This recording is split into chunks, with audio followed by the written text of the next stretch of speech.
Fan தான் சத்தமாக இருக்குது. AC fan.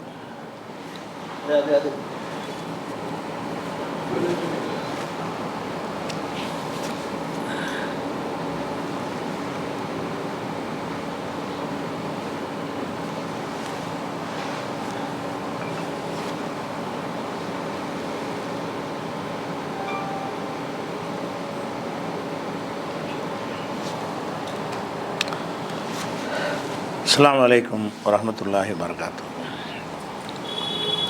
அன்பிற்குரிய சகோதர சகோதரிகளை, திருக்குரானில் இலக்கிய நயம் என்ற தொடர் உரையின் 13ஆம் நாளில் நாம் அமர்ந்திருக்கிறோம்.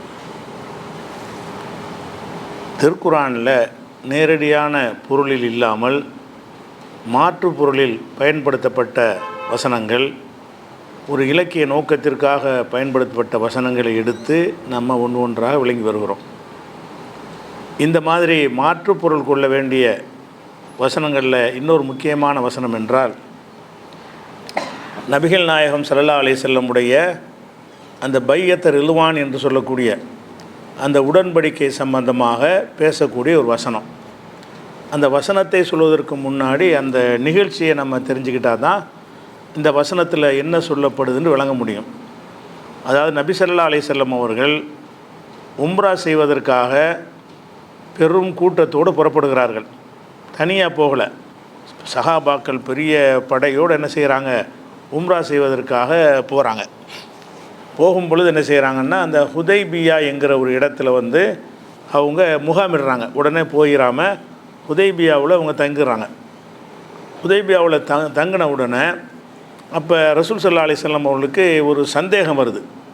என்ன சந்தேகம்னா, இவர்கள் நம்ம உள்ளே நுழைஞ்சால் விடுவாங்களான்னு தெரியலை, அநேகமாக அது சண்டையில் கூட முடியலாம், என்ன வேண்டாலும் ஏற்படலாம் அப்படிங்கிற ஒரு சந்தேகம் வந்த உடனே சஹாபாக்களையெல்லாம் அழைத்து என்ன செய்கிறாங்கன்னா, ஒரு உறுதிமொழி வாங்குகிறாங்க.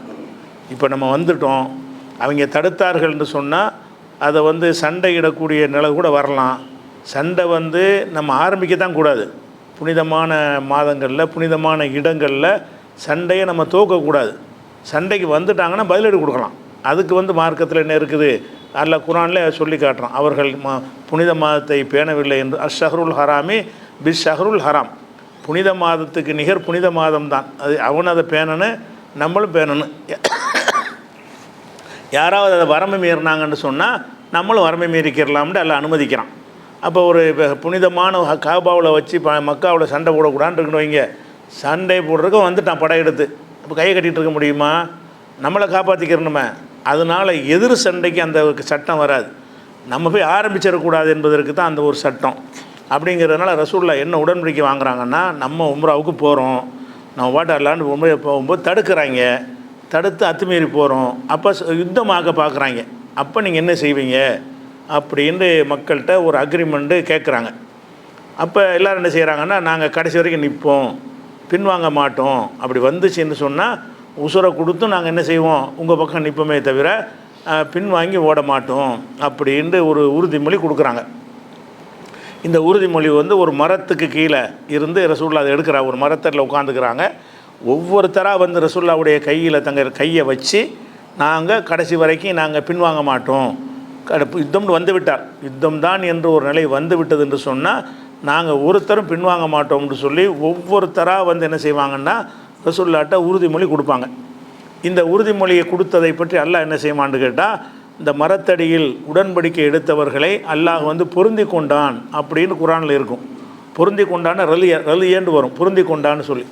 அந்த பொருந்தி கொண்டதுனால தான் அந்த உடன்படிக்கைக்கு பேர் பையத்து ரில்வான், பொருந்தி கொண்ட பையத். அல்லாஹ் அவங்க செஞ்ச அந்த உடன்படிக்கையை பொருந்தி கொண்டான், ஏற்றுக்கொண்டான். அதுக்காண்டி லக்கது ரலியல்லாஹு அனில் மோமினீன இது பாயு உனக்கு தகத்த ஷஜரா, இந்த மரத்தடியில் உடன்படிக்கை செய்தார்களே அந்த மக்களுடைய உடன்படிக்கையை அல்லாஹ் பொருந்தி கொண்டான். 48வது அத்தியாயத்தில் 18வது வசனத்தில் இது சொல்லப்பட்டிருக்கிறது. அந்த ரலியன்னு வருதில் பொருந்தி கொண்டான், அதிலிருந்து பிறந்த வார்த்தை ரில்வான்கிறது. ரலியன்னா பொருந்தி கொண்டான், ரில்வான் என்றால் பொருத்தம். அப்போ அல்லாஹ் பொருந்தி கொண்ட காரணத்தினால் அந்த உடன்படிக்கைக்கு பேரை என்னென்னு கேட்டால் பையத்து ரில்வான், அதாவது அல்லாஹ் பொருந்தி கொண்ட ஒப்பந்தம் அப்படின்னு சொல்லி. அது கூட ரசூலுல்லாஹ் என்ன செய்வாங்கன்னு கேட்டால், இந்த பையத்து ரில்வானில் கலந்து கொண்ட அனைவரும் சொர்க்கம் செல்வார்கள். இந்த 10 சஹாபிகளுக்கு இருக்கிற மாதிரி அந்த நேரத்தில் என்ன வேண்டாலும் நடக்கலாம்னு தெரியும் போது கடைசியில் நிப்போண்டு உறுதிமொழி எடுத்தாங்கல்ல, அந்த மாதிரி உறுதிமொழி எடுத்தவர்கள் வந்து சொர்க்கவாசிகள் என்ற அளவுக்கு ரசூலுல்லாஹ் அணிஞ்சிருக்கிறாங்க. அல்லாஹ் புரிந்து கொண்டு அதன் அர்த்தம், அவர்கள் அல்லாஹ் பொருந்தி கொண்டான் என்று சொன்னால் அவங்கள வந்து அல்லாஹ் ஏற்றுக்கொண்டான்னு வந்துடுது. அப்படிப்பட்ட ஒரு முக்கிய வரலாற்று முக்கியத்துவம் வாய்ந்த ஒரு விஷயம். இந்த விஷயம் இப்படி முடிவெடுத்திருக்கும் பொழுது அப்புறம் என்ன செய்கிறாங்கன்னு கேட்டால், அந்த சைட்லேருந்து ஒரு பேச்சுவார்த்தைக்கு வந்து அங்கேருந்து ஒருத்தர் கேள்விப்பட்டு என்ன செய்கிறாருன்னா, முகமதுலாம் வந்திருக்கிறாங்க, பெரிய கூட்டமாக வந்திருக்கிறாங்க, நான் வேண்டாம் போய் பேசி பார்க்குறேன், அவங்கள திரும்பி போக சொல்லி ஏதாவது பேசுவோம் அப்படின்னு சொல்லிவிட்டு ஒரு பிரதிநிதி அனுப்பி வைக்கிறாங்க. அவர் என்ன செய்கிறாருன்னா, ரசூலுல்லாஹ்ட்ட வந்து நீ என்ன நோக்கத்துக்கு வந்திருக்கிறீங்க? உம்ரா செய்கிற வந்திருக்கிறோம். சரி, உம்ரா செய்ய வந்திருக்கிறீங்க, இப்போ அது பிரச்சனை ஆகும் போல தெரியுது, இங்கே இருக்கிற மக்கள்லாம் உங்கள் அண்ணன் தம்பி தானே இருக்கிறாங்க, உங்கள் சொந்த பந்தம் தான் இருக்கிறாங்க, நமக்குள்ளே சண்டை தேவையா? நீங்கள் இந்த வருஷம் திரும்பி போயிட்டு அடுத்த வருஷம் திரும்பி வந்துருங்களேன்னு ஒரு பேச்சுவார்த்தையை ஆரம்பிக்கிறார். அப்போ ரசூலுல்லாஹ் நினைஞ்சாங்கன்னா அது உங்களுக்கு நல்லதாக தெரிஞ்சிருக்கு, எதுக்கு போய் ரத்தம் சிந்தனை, அதான் அடுத்த வருஷத்துக்கு தான் வர சொல்கிறாங்களே அப்படிங்கிற அளவுக்கு அவங்க இணக்கமாகி பேச்சுவார்த்தை நடத்துகிறாங்க. அது நடந்த பிறகு அதுக்கப்புறம் சில கண்டிஷன்லாம் போட்டு அந்த ஒப்பந்தம் நடந்தவொன்னே இந்த நடக்கலை. இந்த பையத்து ரில்வானில் சொன்ன மாதிரி அந்த யுத்தமோ என்ன நடக்கல, ரசூலுல்லாஹ் தான் பின் வாங்கிட்டாங்கல்ல. அவன் வந்து சுமூகமான முறையில் வந்து பிரச்சனை இல்லாமல் பேசி அனுப்புறதுக்கு வந்திருக்கிறான், சண்டைக்கு வரல, படையை திரட்டிட்டு வந்து சண்டைக்கு வரல. நீங்கள் இந்த வருஷம் திரும்பி போயிருங்க, அடுத்த வருஷம் நீங்கள் வாங்க, அதுக்கெல்லாம் நம்ம ஒரு அக்ரிமெண்ட் போட்டுக்குருவோம், நீங்கள் எங்கள் ஊருக்கு வரலாம், நாங்கள் உங்கள் ஊருக்கு வரலாம், நமக்குள்ளே இனிமேல் எந்த ஒரு மோதல் இருக்க வேணாம்னு சொல்லி அதெல்லாம் இருக்குது அந்த ஒப்பந்தங்கிறது. இதுக்கு மட்டும் ஒப்பந்தம் கிடையாது. அந்த காலகட்டத்தில் வந்து மக்கா காஃபிர்கள் மதீனாவுக்கு வருவாங்க, மதீனாவில் உள்ளவங்க மக்காவுக்கு போவாங்க, எந்த ஒரு தாக்குதலும் பண்ண மாட்டாங்க. ஒரு இணக்கமான ஒரு நிலை ஏற்படுகிறது. அதன் மூலமாக தாவாவும் போய் சென்றடைகிறது. இஸ்லாம்னா என்னென்னு அறியாத இருந்தவன்ட்ட போய் நம்ம பேச முடியுது, அவன் மதீனாவுக்கு வந்து அறிந்து கொள்ள முடியுது. இதுதான் மகத்தான வெற்றிங்கிறான்லாம். இந்த உடன்படிக்கைக்கு பிறகு தான் தாறுமாறாக இஸ்லாம் என்ன செய்யுது, மக்காவுக்குள்ளே பூந்து மக்காவை வெற்றி பெறலுக்கு போகிறாங்கல்ல. அப்போ எந்த எதிர்ப்புமே இல்லை. ஏன்? இந்த இடைப்பட்ட அந்த ஒப்பந்தம் வந்து அத்தனை பேரையும் அதிகமான மக்களை வந்து மாற்றிருச்சு. இதுக்கு பேர் தான் அந்த பையத்து ரில்வான். பையத்து ரில்வான்ங்கிறது உயிரை கொடுக்க தயார் என்று செய்த ஒரு ஒப்பந்தம். அந்த ஒப்பந்தம் படி நடக்கலானா ஏன்னு கேட்டால் அதுக்கு பிறகு இந்த சமரசம் ஆகிட்டாங்க, அவங்களுக்கும் சமரம் ஆகிட்டாங்க. அது ஹுதைபியா ஒப்பந்தம்னு அதுக்கு பேர். அந்த ஒப்பந்தத்துக்கு முன்னாடி நடந்த நிகழ்வுக்கு பேர் என்னது? இது இந்த பையத் உறுதிமொழி எடுக்கிறாங்க. இது இந்த வசனத்தை சொல்வதற்கு முன்னாடி இன்னொரு செய்தி நம்ம வந்து சொல்ல வேண்டியிருக்கு. என்ன செய்யணும்னா, இப்போ உஸ்மான் ரலியல்லாஹு அன்ஹு அவர்களை வந்து ரசூலுல்லாஹ் என்ன செய்வாங்கன்னா, மதீனா மக்காவுக்குள்ளே பேச்சுவார்த்தை நடத்துறதுக்கு அனுப்பியிருப்பாங்க. ஒரு இந்த வேலைக்கு வேண்டிய மாதிரி நாங்கள் வந்திருக்கிறோன்ட்டு தகவல் சொல்ல அனுப்பியிருப்பாங்க. அனுப்பின உடனே அவர் வருவதற்கு தாமதமாயிடுச்சு. அப்போ அவரை கொண்டுட்டாங்கன்னு ஒரு வதந்தி பரவுது.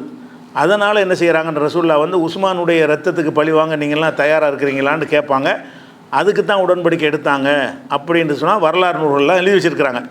அந்த வரலாறை கடந்த காலத்தில் நான் கூட சொல்லியிருக்கிறேன்.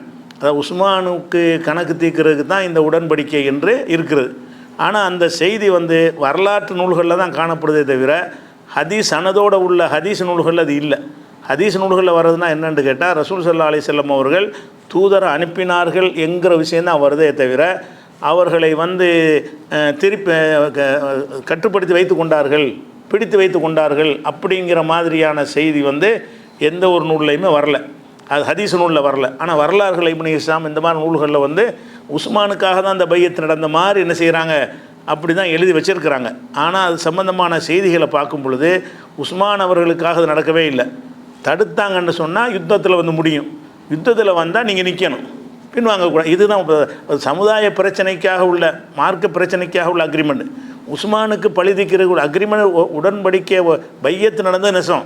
அந்த பையத்துடைய காரணம் என்னன்னு கேட்டால், அவர்கள் தடுப்பார்களே ஆனால் நம்ம என்ன செய்யணும், எதிர்த்து நிற்கணும். அப்போ நீங்கள் எந்த ஒரு துன்பம் வந்தாலும் பின்வாங்கி ஓடக்கூடாது. அப்படிங்கும்போது ஒரு மார்க்கத்தை நிலைநாட்டுவதற்கான ஒரு ஒப்பந்தமாக தான் ரசூலுல்லாஹ் எடுக்கிறாங்க. ஆனால் இந்த உஸ்மான் அவர்களை அனுப்பினார்கள்னு வருதில்ல, அதை வச்சுக்கிட்டு உஸ்மான் அனுப்புனாங்க அது வரைக்கும் தான் அங்கே இருக்குது, அவர் பிடிச்சி வச்சுக்கிட்டாங்க, ஒரு வர லேட் ஆகிடுச்சு அப்படிங்கிற மாதிரிலாம் இல்லை. அதை வச்சு என்ன செய்கிறாங்கன்னா அது வரைக்கும் ஹதீஸில் வருது. இந்த விஷயங்கள் என்ன செய்கிறாங்கன்னா, அவரை பிடித்து வைத்து கொண்டார்கள், அவர் வரலை என்றவுடனே ரசூலுல்லாஹ்வுக்கு கோபம் வந்து நினைஞ்சாங்க, அவர் திரும்பி வரவில்லை என்று சொன்னால் அவரை கொண்டுட்டார்கள் என்று சொன்னால் நம்ம கணக்கு தீர்க்காமல் போகக்கூடாது அப்படிங்கிற மாதிரி ரசூலுல்லாஹ் உடன்படிக்கை எடுத்ததாகத்தான் வரலாறு நூல்களில் இருக்கிறது. அது சரி. இது இந்த குர்ஆனுக்கு போகிறதுக்கு முன்னாடி இந்த சம்பவத்தை நீங்கள் விளங்கிக்கணும்ல. சும்மா பையன் செஞ்சாங்கன்னு ஒன்று வழங்காது. எதுக்கு நடந்துச்சு என்ன விஷயங்கிறத முழுசாக வழங்குறதுக்கு தான் அந்த தகவல் ஒன்று வசனத்தை நம்ம போகலை.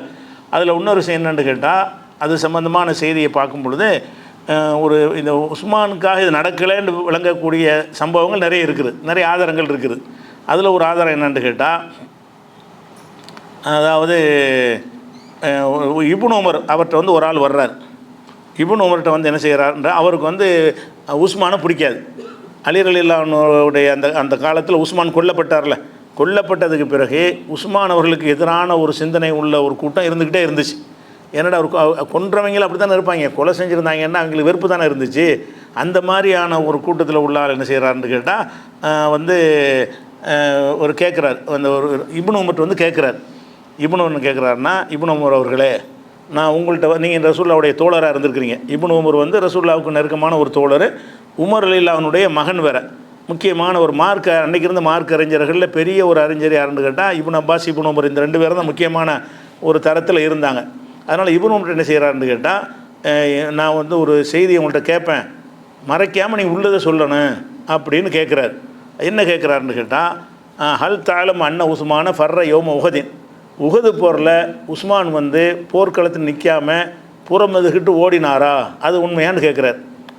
இப்னு உமர்கிட்ட கேட்குறாரு, உஸ்மானை கொச்சப்படுத்துறதுக்காக வேண்டி.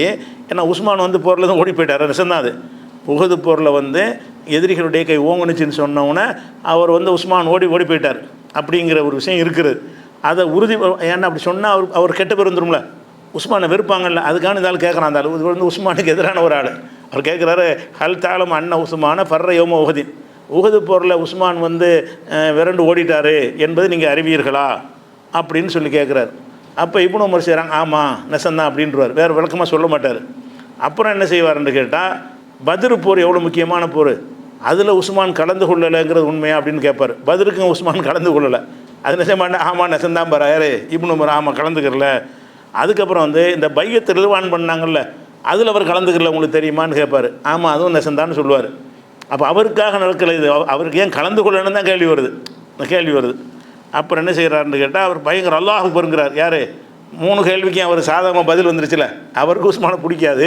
இந்த 3 உஸ்மானை வந்து சார்ஜ் பண்ணக்கூடிய ஒரு குற்றச்சாட்டு, உஹதில் வந்து ஓடுனது, பத்ரில் வந்துக்கிட்டு கலந்து கொள்ளாமல் இருந்தது, பையத் ரில்வான் எவ்வளோ பெரிய முக்கியமான ஒரு கட்டத்தில் நடந்தது, அதில் பங்கெடுக்காமல் இந்த 3மே அவர் இல்லைன்னு சொன்னால் இவருக்கு என்ன மார்க்கத்தில் ஒரு முக்கியத்துவம் இருக்குது அப்படின்னு காட்டுறதுக்கு தான் அந்த கேள்வி இருந்தோம். கேட்குறாம கேட்டோன்னே பதில் ஆமாம் மட்டும் அவர் சொல்கிறாரு. சொன்ன உடனே அல்லாஹ் அக்பருங்கிறான், அந்த சந்தோஷத்தில் நல்ல ஒரு பதில் கிடைச்சிருச்சுன்னு. அப்போ என்ன செய்கிறார், நான் இப்போ உமர் இங்கே வா, இது எதுக்குன்னு கேளு, ஆமான்னு சொன்னான்ல, அது என்னத்துக்காக வேண்டி இந்த 3 விஷயம் நடந்துச்சுன்னு என்கிட்ட கேளுப்பா அப்படின்னு சொல்லி நான் உனக்கு விளக்குறேன் அப்படின்னு சொல்லிட்டு. உஹது போரில் நிறைய பேர் ஓடினாங்க. உஹதில் அந்த தோல்வி ஆரம்ப கட்டத்தில் தோல்வியாக இருக்கும்போது ஓடினாங்க. அதை பற்றி குரானில் அல்லாஹ் இறக்கி என்ன செஞ்சிட்டான்னு கேட்டால், அவர்களை மன்னித்தேன்னு வசனம் இறக்கிட்டான். உஹது போரில் அந்த அவங்க எதிரிகளுடைய ஓங்கினும்னு தெரிஞ்ச உடனே அடிச்சிருவாங்கன்னு உஸ்மான் மட்டும் இல்லை, நிறைய பேர் ஓடிட்டாங்க. கொஞ்சம் பேர் தான் ரசூலோட நின்றாங்க. அவர் நிறைய பேர் மதீனாவுக்கு ஓடி போயிட்டாங்க. உஹது மதீனாவும் பக்கத்துலானே, உஹதுலேருந்து என்ன செய்றாங்க, மதீனா ஊருக்கு ஓடி போயிட்டாங்க. அப்படிப்பட்டவர்களில் உஸ்மான் இருந்தார் தான். அந்த சம்பவத்துக்கு பிறகு அல்லாஹ் ஒரு வசனம் இறக்குனானே, அவர்களை மன்னித்த லக்க தாபான்னு மன்னித்து விட்டேன்னு சொல்கிறானே. அல்லாஹ் ஒன்றை அவனே மன்னித்ததுக்கு பிறகு அது எப்படின்னு கொஸ்டின் ஆக்குவே, அவங்க தவறு செஞ்சாங்க, அந்த தவறு இறைவனால் மன்னிக்கப்பட்டு மற்றதுக்கெல்லாம் உறுதி பண்ணி சொல்ல இயலாது. என்னை மன்னிச்சானா உங்களை மன்னிச்சான்னு சொல்ல இயலாது. அல்லாஹ் வஹீல சொல்லிட்டான்னா கன்ஃபார்ம் தானே, மன்னிச்சுட்டான்னு ஆகிடுச்சில்ல. அவனே மன்னிச்சதா சொன்ன பிறகு எதுக்கு அதை பேசுகிற அப்படின்னு அதுக்கு பதில் சொல்லிடுறாரு. அப்புறம் பத்ரில் கலந்துக்கலன்னு கேட்டி அது ஏன் தெரியுமான்னு கேட்குறாரு. ஏன்னு கேட்டால், ரசூல் ஸல்லல்லாஹு அலைஹி வஸல்லம் அவங்களுடைய மருமகன் தான் இவர், யார் உஸ்மான். ரசூலுல்லாவுடைய மகள் வந்து அந்த பத்ர் போர் நேரத்தில் கடுமையான மரணப்படுக்கையில் இருக்கிறாங்க. அப்போ உஸ்மானை கூப்பிட்டு, நீ வந்து மனைவியோட இருந்துக்க, அவங்க ரொம்ப முடியாமல் சீரியஸாக இருக்கிறாங்க, அதனால் நீ மனைவியை கவனிச்சிக்க. எந்தளவுக்கு சீரியஸாக இருந்தாங்கன்னு கேட்டால், அவர் பத்ரில் வெற்றி பெறாங்கங்கிற செய்தி அங்கே சொல்ல வர்றாங்க, இங்கே மரண செய்தி இங்கேருந்து அங்கே போகுது. அவ்வளோ சீரியஸாக இருந்திருக்கிறாங்க. அந்த பத்ர் போர் முடிஞ்ச உடனே அவங்க முஸ்லீம்களுக்கு வெற்றி கிடைச்சுன்னு சொல்கிறதுக்கு ஒருத்தர் வர்றாரு. இங்கேருந்து ரசூலுல்லாஹ்வுக்கு தகவல் சொல்கிறதுக்கு ஒருத்தர் போகிறார். எதுக்கு, அவங்க மௌத்தா போயிட்டாங்க. அப்போ மௌத்தாவுற கண்டிஷனில் இருந்திருக்கிறாங்க. அதாவது ருக்கையா, 2வது ரசூலுல்லாஹ்வுடைய 2வது மகள் இருக்காங்கல்ல, ருக்கையாங்கிறவங்க உஸ்மானுடைய முதல் மனைவி. அப்புறம் உம்மு குல்சும்ங்கிற மகளையும் ரசூலுல்லாஹ்வுடைய மகளையும் கட்டினார் அவர், அது உஸ்மான். இதுக்கு பிறகு அப்போ ருக்கையாவுடைய மரணத்தை பற்றி வரும்போது எப்படி வருதுன்னு கேட்டால், அவங்க ரொம்ப சீரியஸ் கண்டிஷனில் இருந்ததுனால ரசூலுல்லாஹ் என்ன செஞ்சாங்கன்னா, நீ வந்து இருந்துக்க, போருக்கு வர வேணாம். அவங்களுக்கு மகள் எப்படி இருக்காங்கன்னு தெரியுதுல்ல, மகள் விஷயம் ஒன்று. பொதுவாக எந்த ஒரு ஆணுக்கு இந்த சலுகை இருக்கத்தானே செய்யுது. அவங்களுடைய மனைவியோ தாயோ உயிருக்கு போராடிக்கிட்டு இருந்தாங்கன்னு சொன்னால் நீங்கள் போருக்கு வராமல் இருக்கலாங்கிற ஒரு சலுகை பொதுவாக இஸ்லாத்தில் உள்ளது. அந்த சலுகையை வந்து என்ன செஞ்சாங்க, கொடுத்து நீ வர வேணான்ட்டாங்க. இப்போ என்னடா சொல்கிறேன்னு கேட்குறாரு. இது என்ன இதில் இருந்து இதை பிறகு ரசூல்லா போக வேணான்னு சொன்ன பிறகு அவர் வரலன்னா அவர் எப்படி சார்ஜ் பண்ணுவேன் அப்படின்னு சொல்லிடுறாங்க. மூணாவது கேட்டியில் பையத்துல் ரில்வானில் கலந்து கொள்ளன்னு கேட்டியில் ஏன் கலந்து கொள்ளணும்னா, ரசூல் ஸல்லல்லாஹு அலைஹி வஸல்லம் அவர்கள் உஸ்மானை வந்து ஒரு வேலைக்காக தன்னுடைய தூதராக அனுப்பி வச்சாங்க. அனுப்பி வச்சுட்டு தான் இந்த பையத்து நடத்துகிறாங்க. அனுப்பினோடனே பையத்து வாங்குறாங்க. அப்போ வந்து அவர் இப்போ எப்படி அவர் தான் அங்கேயில் போயிட்டார். ரசூலுல்லாஹ்வில் அனுப்பி வச்சுருக்காங்க. அவரை மக்காவுக்கு ஒரு வேலையை அனுப்பி வச்சுட்டாங்க. இந்த பையத்து வாங்கும் சமயத்தில் அவர் இங்கே இல்லை.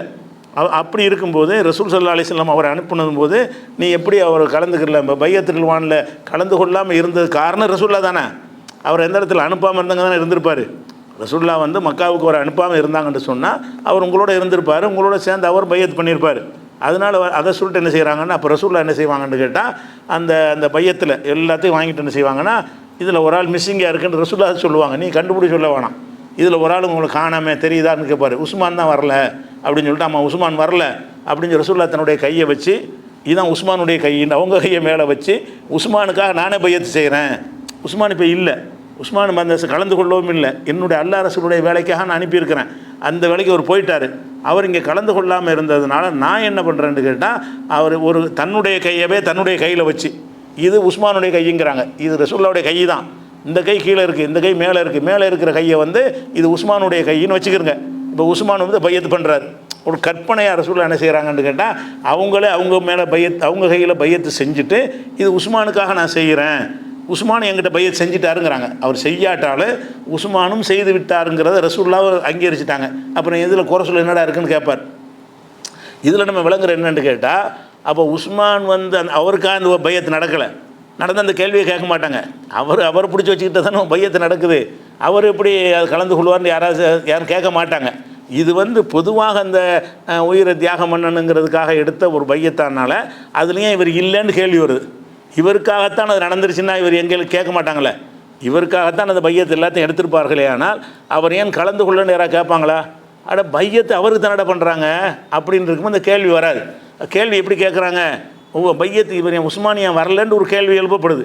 ஏன் வரலன்னு சொன்னால் ரசூலுல்லாஹ் அவர் வேலைக்கு அனுப்புனாங்க. அப்போ வேலைக்கு மக்காவுக்கு அனுப்புனாங்கன்று தான் வருதே தவிர அவரை பிடித்து வைத்து கொண்டார்கள் என்பதோ அதுக்காகத்தான் பழிவாங்க இந்த பையத்து என்பதோ வரலாற்று நூல்களில் இருக்கிறது. தப்ரி, இப்னு ஹிஷாம் போன்ற சரித்திர நூல்கள் எழுதி வச்சுருக்கிறாங்க. சனதோடு உள்ள ஹதீஸ் நூலில் கிடையாது. புகாரிலையோ முஸ்லீம்லையோ திருமதியிலோ அறிவிப்பாளர் வரிசையோட ஹதீஸ் நூல்கள் இருக்கும்ல, அதில் வந்து இந்த மாதிரி சம்பவம் கிடையாது. அதனால் பையத்துல் ரில்வான் என்பது உஸ்மானுக்கு நடந்ததுன்னு நானும் கடந்தாலும் சொல்லியிருக்கேன் அந்த வரலாறு வச்சு. இப்போ தேடையில் அந்த வரலாறில் மட்டும்தானே இருக்குது, ஹதீஸில் காணாமன்னு பார்க்கும் பொழுது அது ஆய்வு செய்யல் நிறைய அறிஞர்கள் என்ன செய்கிறாங்க, இது வரலாற்றில் தான் இருக்குது, ரசூலுல்லாஹ்வுடைய அந்த சனதோடு உள்ள ஹதீஸ் நூல்களில் வந்து இதை எந்த ஒரு சஹாபியும் இதை அறிவித்த மாதிரி இல்லைன்ற கருத்தை சொல்கிறாங்க. அப்போ இது எதுக்குன்னு கேட்டால், அந்த பையத்துல் ரில்வான் என்பது வந்து அந்த அன்றைக்கு வந்து நம்மளை தடுத்தார்களே, ஆனால் அவங்க எதிரிகள் தடுத்தால் போர் செய்வது அப்படின்னு அர்த்தமே தவிர, இப்போ உஸ்மான் திரும்பி வரலன்னா போய் அடிக்கிறதுங்கிற மாதிரி என்ன செய்யலை, அதுவும் அப்படி செய்யவும் மாட்டாங்க. உஸ்மான் நல்ல உயர்ந்து குலத்துக்காரரு, அவர் சொந்தக்காரர்கள் நிறைய இருக்கிறாங்க. அதுபோக வந்து தூதரை அவங்க கொள்ள மாட்டாங்க. தூதரை ஒரு ஆள் அனுப்பி வச்சோம்னு சொன்னால் அவை அந்த உலகம் பூரா ஏற்றுக்கொண்ட ஒரு நடைமுறை. தூதர்களை கொல்லவிட மாட்டாங்க. அவர் போயிருக்காருன்னா வருவாருன்னு தான் வெயிட் பண்ணிகிட்டு இருப்பாங்களே தவிர அவரை கொண்டிருப்பாங்கன்னா யாருக்கு சந்தேகம் வராது, கொல்ல மாட்டாங்க. அதில் இந்த அரபுகள் வந்து வாக்குறுதி உடன்படிக்கையில் ரொம்ப சுத்தமாக இருப்பாங்க, மீற மாட்டாங்க ஜாகிலியா. அதனால் அவன்கிட்ட போய் பையத் பண்ணுறாங்க. பையத் பண்ணவுடனே அதை கடைப்பிடிச்சானா இல்லையா அவன், அப்படி விஷயம். அதனால் இதுதான் அந்த பையத்துடைய விஷயம். இப்போ அந்த பையத் செஞ்சாங்கல்ல, இந்த பையத்தை சொல்லும் பொழுது அதை வந்து அல்லாஹ் எப்படி சொல்கிறான், இதான் வசனத்துக்கு இப்போ போகிறோம். இதுதான் அந்த பையத்துனா ரசூலுல்லாஹ்விடத்தில் சஹாபாக்கள் செய்த ஒரு பையத். பையத்துனா உடன்படிக்கை. பையத்துங்கிற அரபி வார்த்தைக்கு வந்து ஒரு உடன்படிக்கை, ஒப்பந்தம் செய்வது, அதுதான் அர்த்தம். இப்போ அந்த வசனம் என்ன சொல்லுதுன்னு கேட்டால், இப்போ அர்த்தம் பாருங்கள். இன்னல்லதீன யுபாயி உனக்க, நபியே உங்களிடத்தில் பையத் செய்பவர்கள், நபிகிட்ட கூப்பிட்டு எல்லாம் சொல்கிறான் ஃபத்தஹ் சூராவில். இன்னல்லது இது 48 10வது வசனம், 48வது சூராவில் 10வது வசனத்தில் இருக்கிறது. இன்னல்லதீன யுபாயி உனக்க, உங்களிடத்தில் பையத் செய்யக்கூடியவர்கள், இன்னமா யுபாயி உனல்லா, அவங்க அல்லாட்ட தான் பையத் செய்கிறாங்க. நபியை உங்கள்கிட்ட பையத் செய்கிறாங்க வந்து இவங்க நிஜமாக வந்து அல்லாட்ட தான் பையத் செய்கிறாங்க. ஏன்னா அவங்க ரசூலுக்காக அவங்க பையத் செய்யலையே, அவங்க மார்க்கத்துக்காக தானே செய்கிறாங்க. மார்க்கத்துக்காக உயிர் தியாகம் பண்ணுறதுக்காக செய்கிறாங்கன்னா அல்லாவுக்காக தான் செய்கிறாங்க. அல்லாவுக்காக அவருடைய தூதர் என்கிற முறையில் வந்து அவர்கிட்ட செய்கிறாங்க. அப்போ உன்னிடத்தில் பையத் செய்பவர்கள் நிஜமாக உன்னிடத்தில் செய்யலை, இன்னமா யுபாயுன் அல்லாஹ், அவங்க அல்லாஹ்விடத்தில் செய்கிறார்கள், தன்னிடத்தில் செய்த உடன்படிக்கையால் எடுக்கிறான். நபியிடத்தில் வந்து நாங்கள் கடைசி வரைக்கும் நிப்போண்டு உடன்படிக்கை எடுத்தாங்கல்ல, அந்த உடன்படிக்கையை வந்து நபிக்கு செஞ்ச உடன்படிக்கை கிடையாது, அல்லாஹ்வுக்கு செஞ்ச உடன்படிக்கையாக அல்லாஹ் அதை ஏற்றுக்கிறான். ஏற்றுட்டு அடுத்து முக்கியமான வாசகம் சொல்கிறான். இதுதான் அந்த தப்பாக விளங்கிக்கிட்டு வழி கெடுக்கிறாங்க. என்ன சொல்கிறான்னு கேட்டால், எதுல்லாஹி ஃபவுக் ஐதீஹிம், அவர்களுடைய கைகளுக்கு மேலே அல்லாஹ்வுடைய கை இருந்தது. இப்போ அவங்க கையை நீட்டுறாங்க, ரசூல்லா அப்படி வைக்கிறாங்கல்ல, யார் கை மேலே இருக்கேன், ரசூல்லா கை மேலே இருக்குது. உண்மையில் ரசூல்லா கை கிடையாது, அல்லாஹ்வுடைய கை தான் அது அப்படிங்கிறான். இதான் பாயிண்ட். எதுல்லாஹி, அல்லாஹ்வுடைய கை வந்து ஃபவுக் ஐதீஹிம், அவங்களுடைய கைகளுக்கு மேலே இருந்தது. அப்போ அவங்க கைகளுக்கு மேலே இருந்தது ரசூல்லாவுடைய கை இல்லை, ஆனால் நிஜமாக இருந்தது ரசூல்லாவுடைய கை தான். ஒவ்வொருத்தர் கையிலையும் ரசூல்லா உடன்படிக்கை வாங்குறாங்கன்னா ரசூல்லாவுடைய கை தான் அவங்க கை மேலே இருக்கிறது. ஆனால் அதை எல்லாம் என்ன செய்கிறான்னு கேட்டால் ஏன் கைங்கிறான். ரசூல்லாவுடைய கை அவங்க கையில் கிடையாது, எதுல்லாஹி ஃபவுக் ஐதீஹிம், அவங்க கைக்கு மேலே அல்லாஹ்வுடைய கை இருக்கிறது அப்படின்னு சொல்கிறான்ல. இந்த வசனத்தை வந்து பிடிச்சிக்கிட்டாங்க. இதை பிடிச்சிக்கிட்டு அப்போ ரசூல்லா தான் அல்லாஹ் தான் ரசூல். பார்த்தீங்களா, ரசூல்லா தான் கையை வைக்கிறாங்க, அது வந்து ஏன் கைங்கிறான்ல, என்னுடைய கை தான் அங்கே இருந்ததுன்னு சொல்வானே. ஆனால் நபியுடைய கையை என்னஞ்சிருக்கிறான்ல, தன்னுடைய கை என்று சொல்கிறான். இதிலிருந்து அல்லாஹ்வுக்குரிய எல்லா விதமான தன்மைகளும் ரசூலுல்லாவுக்கு உண்டு. அவங்க தூதர் அனுப்பப்பட்டால் கூட அவங்களுக்கு என்ன அனுப்பப்படுறாங்க, தன்னுடைய எல்லா தன்மையும் கொடுத்து அல்ல அனுப்புகிறான். அதனால தான் கைங்கிறான். அவங்க அங்கே கை இருந்தது சஹாபாக்களுடைய கை தான், ரசூலுல்லாவுடைய கை தான் சஹாபாக்களுடைய கை மேலே இருந்தது. ஆனால் அல்லாஹ் என்ன செய்கிறான், ஏன் கைங்கிறான். எதுல்லாஹி ஃபவுக் ஐதீஹிம், அல்லாஹ்வுடைய கை அவங்க கைக்கு மேலே இருக்குது. அப்படிங்கிறதுனால எல்லா வகையிலையும் அவங்க அல்லாஹ்வாக இருந்தாங்கங்கிற மாதிரி ஒரு சொல்கிறாங்க. இந்த வார்த்தைக்கு நேரடி அர்த்தத்தின்படா சரிதான். அது நேரடி அர்த்தம் என்ன, அவங்க கை மேலே அல்லாஹ்வுடைய கை இருக்குன்னா என்ன அர்த்தம், அல்லாஹ்வுடைய கை தான். அதன் அர்த்தம் நேரடி அர்த்தம் செய்யுங்களேன். அவங்க கை மேலே சஹாபாக்களுடைய கைக்கு மேலே அல்லாஹ்வுடைய கை இருந்ததுன்னா அல்லாஹ்வுடைய கை நிஜத்தில் இருக்கலை, ரசூலுல்லாவுடைய கை தான் இருந்தது. அப்படி இருக்கும்போது அல்லாஹ் என்ன செய்கிறான்னா என் கை தான் இருந்துச்சுங்கிறான். அப்போ ரசூலுல்லாவுடைய கையை என்னவோ அல்லாஹ் கருதுனான், தன்னுடைய கையாக கருதுனான். கை ரசூலுல்லாவுடைய கை தான் அவங்க மேலே இருந்தது, அது என் கை தான் அப்படிங்கிறான். அப்போ அல்லாவே வந்து ரசூலுல்லாவுடைய கையை வந்து என்னுடைய கை என்று சொல்வானே. ஆனால் அப்போ ரசூலுடைய அந்தஸ்தை நீங்கள் நினைக்கிற மாதிரி மனிதருங்கிற அந்தஸ்தில் நீங்கள் பார்க்கக்கூடாது. அவங்களுக்கு ஒரு இறை தன்மை இருந்தது, இறைவனுடைய கையை அவங்க கையை என்று சொன்னால், கையை சொன்னால் மொத்தத்துக்கு தான்றாங்க. கையை சொன்னால் கை அப்படி இருந்தால் என்ன அர்த்தம், அவங்க மொத்தமாகவே ரசூலுல்லாஹ் அல்லாஹ்வாக தான் இருந்தாங்க அப்படிங்கிறதுக்கு உள்ள ஆதாரமாக இவங்க கொண்டு வருவாங்க. ஆனால் இப்படி செய்யலாமா செய்யக்கூடாதான்றதுக்கு போகிறதுக்கு முன்னாடி பொதுவாக நம்ம கண்ணு முன்னாடி ஒன்று தெரியுது. என்ன தெரியுது, சஹாபாக்கள் கை இருக்குது, சஹாபாக்கள் கை மேலே ரசூலுல்லாவுடைய கை, இதான கண்ணுக்கு தெரியுது. உங்கள் கண்ணுக்கு தெரிகிறது என்ன, சஹாபாக்களுடைய கை மேலே இருந்தது ரசூலுல்லாவுடைய கை, இதுதான் உங்கள் கண்ணுக்கு தெரிஞ்ச உண்மை. இதுக்கு மாற்றமாக அது இருக்கும் என்று சொன்னால் அப்போ நீ வேறு விளக்கம் தானே கொடுக்கணும். ரசூலுல்லாவுடைய கை தானே இருக்குது, நல்லா எல்லோரும் பார்க்குறோமே. சஹாபாக்களுடைய கை மீது இருந்தது யாருடைய கை, ரசூலுல்லாஹ் தான் கையை வைக்கிறாங்க. அப்போ ரசூலுடைய கை இருக்குன்ற கண்ணுக்கு முன்னாடி பார்க்கும் பொழுது அது அல்லாஹ்வுடைய கை என்று சொல்வானேயானால் அப்போ அது ஒரு இலக்கிய அர்த்தத்தில் தான் ஏதோ சொல்லப்பட்டிருக்குன்னு தான் விளங்கணுமே தவிர நேரடியாக விளங்க இயலாது. இருந்தாலும் இதை வந்து விளங்க இயலாதுங்கிறதுக்கு இன்னும் பல சான்றுகளை நம்ம பார்த்துட்டு, ஏன்னு கேட்டால் ரசூலுல்லாஹ் அல்லாஹ் ஆகிட்டாங்கன்னு நினைத்து கொண்டு தான் என்ன செய்கிறாங்கன்னு கேட்டால் இந்த சபையில் ரசூலுல்லாஹ் பற்றி பேசினா ஆஜராவாங்கிறாங்க, ரசூலுல்லாவுடைய மூழுதுவதுன்னு அந்த இடத்துல ரசூலுல்லாஹ் வந்து உட்காந்துருப்பாங்கங்கிறாங்க. இப்படி எல்லாத்துலேயும் ரசூலுல்லாஹ் ஒவ்வொரு விஷயத்துலையும் துன்யாவில் வந்துக்கிட்டு என்ன செய்கிறாங்க, துன்பங்களை போக்குவாங்க, கஷ்டத்தை நீக்குவாங்க என்றெல்லாம் சொல்கிறார்கள்ல. அதுக்கெல்லாம் என்ன காரணம்னு கேட்டால் அவங்க அல்லாஹ்வாக இருந்தாங்க, அல்லாஹ்வுடைய தன்மை அவங்களுக்கு அப்படியே கொடுக்கப்பட்டுருச்சு அப்படின்றதுக்கு இதை சொல்கிறாங்க. அப்படி சொல்லக்கூடாது என்பதற்கு நம்ம என்ன செய்கிறோம்னு கேட்டால் வேறு சில வசனங்களை நம்ம விளங்கிக்கிட்டு இது திருப்பி வருவோம். என்ன வரும்னா, ரசூலுல்லாஹ் வந்து அந்த மாதிரி இருந்தாங்களா, முதல்ல கண்ணுக்கு தெரிஞ்ச உண்மை பிரகாரமும் அல்லாஹ்வுடைய கை இருக்கலை, ரசூலுல்லாவுடைய கை தான் அங்கனுக்குள்ளே இருந்தது, அதை தான் எல்லோரும் பார்த்தாங்க, அல்லாஹ்வுடைய கை யாருமே பார்க்கல. அப்போ அல்லாஹ்வுடைய கைன்னு சொல்லப்பட்டிருக்கு, நம்ம அர்த்தம் செய்யத்தான் வேணும், அது தனியாக வச்சுருவோம். அப்போ ரசூலுல்லாவுடைய கை தான் அங்கே இருந்துச்சுன்னு சொல்லும் பொழுது அது அல்லாஹ்வுடைய கை என்று சொல்வானே. ஆனால் அந்த அல்லாஹ்வை ஆயிட்டாங்கன்னு அர்த்தம் செய்யலாமான்னா அதை அப்படி வச்சுக்கிட்டு இதை பற்றி குர்ஆனில் வேறு என்ன செய்திகள்லாம் இருக்குது அதை பார்த்துட்டு அதுக்கு முரண் இல்லாமல் தான் நீ விளங்கணும். அப்படிங்கிறதுக்காக சில சான்றுகளை சொல்வதாக இருந்தால் 6வது சூறாவில் நிறைய, இது நூற்றுக்கணக்கில் சொல்லலாம், சாமிலுக்காக ஒரு 10-15 சொல்கிறேன். 6வது சூறாவில் 50வது வசனத்தில் என்ன இருக்குன்னு கேட்டால், குல் நபியை நீங்கள் மக்கள்கிட்ட போய் சொல்லிடுங்க, லா அக்கூலுக்கும் இந்திய ஹசாயின் உள்ளா, என்னிடத்தில் அல்லாவின் கருவூலங்கள் உள்ளது என்று நான் சொல்ல மாட்டேன். அப்போ நம்ம அல்லாஹ் மாதிரி நினைக்கிறாங்க, அல்லாஹ்வுடைய கருவூலம்லாம் என்கிட்ட தான் இருக்குது, அல்லாஹ்வுடைய கஜானா என்கிட்ட தான் இருக்குது என்று நான் சொல்ல மாட்டேன். போல ஆலமுல் கைப, மறைவான விஷயங்களை நான் அறிய மாட்டேன். அல்லாஹ்வா இருந்தாருன்னா மறைவான தெரியுமே, அவரே அல்லாவாக இருந்தார்னு சொன்னால் அவருக்கு மறைவானது தெரியும். அல்லாஹ் என்ன சொல்ல சொல்கிறான் மக்கள்கிட்ட போய், எனக்கு மறைவானது தெரியாதுன்னு சொல்லு. அப்போ அல்லாவாகலை, அல்லாவுடைய தன்மை அல்லாஹ் கொடுக்கலன்ற சொல்லி டிக்ளேர் பண்ணுங்கிறான். இதை போய் மக்கள்கிட்ட சொல்லுங்கிறான். உல அக்கூல் உலகம் இன்னி மலக்கும், நான் ஒரு மலக்கு என்று நான் உங்கள்கிட்ட சொல்லலையாப்பா, இந்த மூணையும் போய் மக்கள்கிட்ட சொல்லுங்கிறான். அல்ல என்ன சொல்கிறான், அல்லாவுடைய கஜானா ரிசுக்கு தர்றது, குழந்தை தர்றது, மழையை தர்றது, இந்த மாதிரி கஜானா பூரா அவங்க கையில் தான் இருக்கே தவிர என் கையில் கிடையாது என்று போய் சொல்லிடு. அதே மாதிரி மறைவான விஷயங்கள்லாம் எனக்கு தெரியாது என்பது சொல்லிடு. நான் ஒரு மலக்கு இல்லைங்கிறது போய் சொல்லுங்கிறான். அப்போ இப்படி சொல்லியிருப்பானே ஆனால் அது எப்படி அல்லாவுடைய தன்மையை கொடுத்துருப்பான்? அல்லாவுடைய கை அவங்க கையின்னு சொல்வதாக இருந்தால் இப்படி எல்லாம் சொல்லியிருக்க மாட்டானே. அல்லாவுடைய கையாக இருந்தால் இதெல்லாம் அவங்களுக்கு இருந்திருக்குமே. அவங்களே அல்லாவாயிட்டாங்கன்னு சொன்னால் அல்லாட்ட இருக்கிற அந்த பவர் பூரா அவங்களுக்கு இருக்குமா இல்லையா? அப்படி இல்லைன்னு போய் சொல்ல வர சொல்கிறான். நீ போய் மக்கள்கிட்ட சொல்லிவிடு அப்படின்னு சொல்கிறத பார்க்குறோம் 6:50 வசனத்தில். அதே மாதிரி 10:49 வசனத்துலையும், அதே மாதிரி இப்போ 7:182 வசனத்துலையும் எல்லாம் சொல்லி காட்டுகிறான். குல் நபி நீங்கள் சொல்லிடுங்க, லா அம்லிக்கு நஃப்சி லர்ரன் உலா நஃபா, எனக்கே நன்மை செய்யவோ எனக்கே தீங்கை செய்வதோ எனக்கு அதிகாரம் இல்லை. உங்களுக்கு செய்ய ரெண்டாவது விஷயம் இருக்க, எனக்கு ஒரு வயிற்று வலி வந்துருச்சு, அதை நானே போய்க்கிற முடியுமானா முடியாது. எனக்கு ஒரு கஷ்டம் இருக்கிறது, நானே அதை போய்க்கொள்ள முடியுமானா முடியாது. எனக்கு ஒரு தேவை இருக்கிறது, நானே அதை பூர்த்தி செய்ய முடியுமானா முடியாது என்று சொல்லிவிடுவீராக. இப்போ நபிகள் நாயகத்துக்கு கட்டளையிடுறான். நபியை நீ மக்கள்கிட்ட போய் சொல்லணும். என்ன சொல்லணும்? உன்னை இந்த மாதிரி கிறுக்கு போய் கடவுள்னு சொல்லுவாங்க ஒரு காலத்தில். அதுக்கான டிக்ளேர் பண்ணிடு. எப்படி டிக்ளேர் பண்ணேன்? லா அம்லிக்குரிய நஃப்சி லர்ரன் உலா நஃபா, எனக்கே நான் கேடு செய்யவோ எனக்கே நான் நன்மை செய்யவோ நான் அதிகாரம் படைத்தவன் இல்லை. எனக்கு நன்மை செய்ய எனக்கு அதிகாரம் இல்லை, அதுவும் அவன் செஞ்சு தான் உண்டு. அப்போ எனக்கே ஒரு பிள்ளை வேணும்னா நான் உண்டாக்கிற முடியாது. அப்படின்னு இருக்கும் பொழுது அப்போ எப்படி ரசூல்லா அல்லாவுடைய தன்மை கொடுக்கப்பட்டவங்களாக இருப்பாங்க? அவங்களுக்கே செய்ய முடியலைன்னா அவங்களுக்கு இப்படி செய்வாங்க?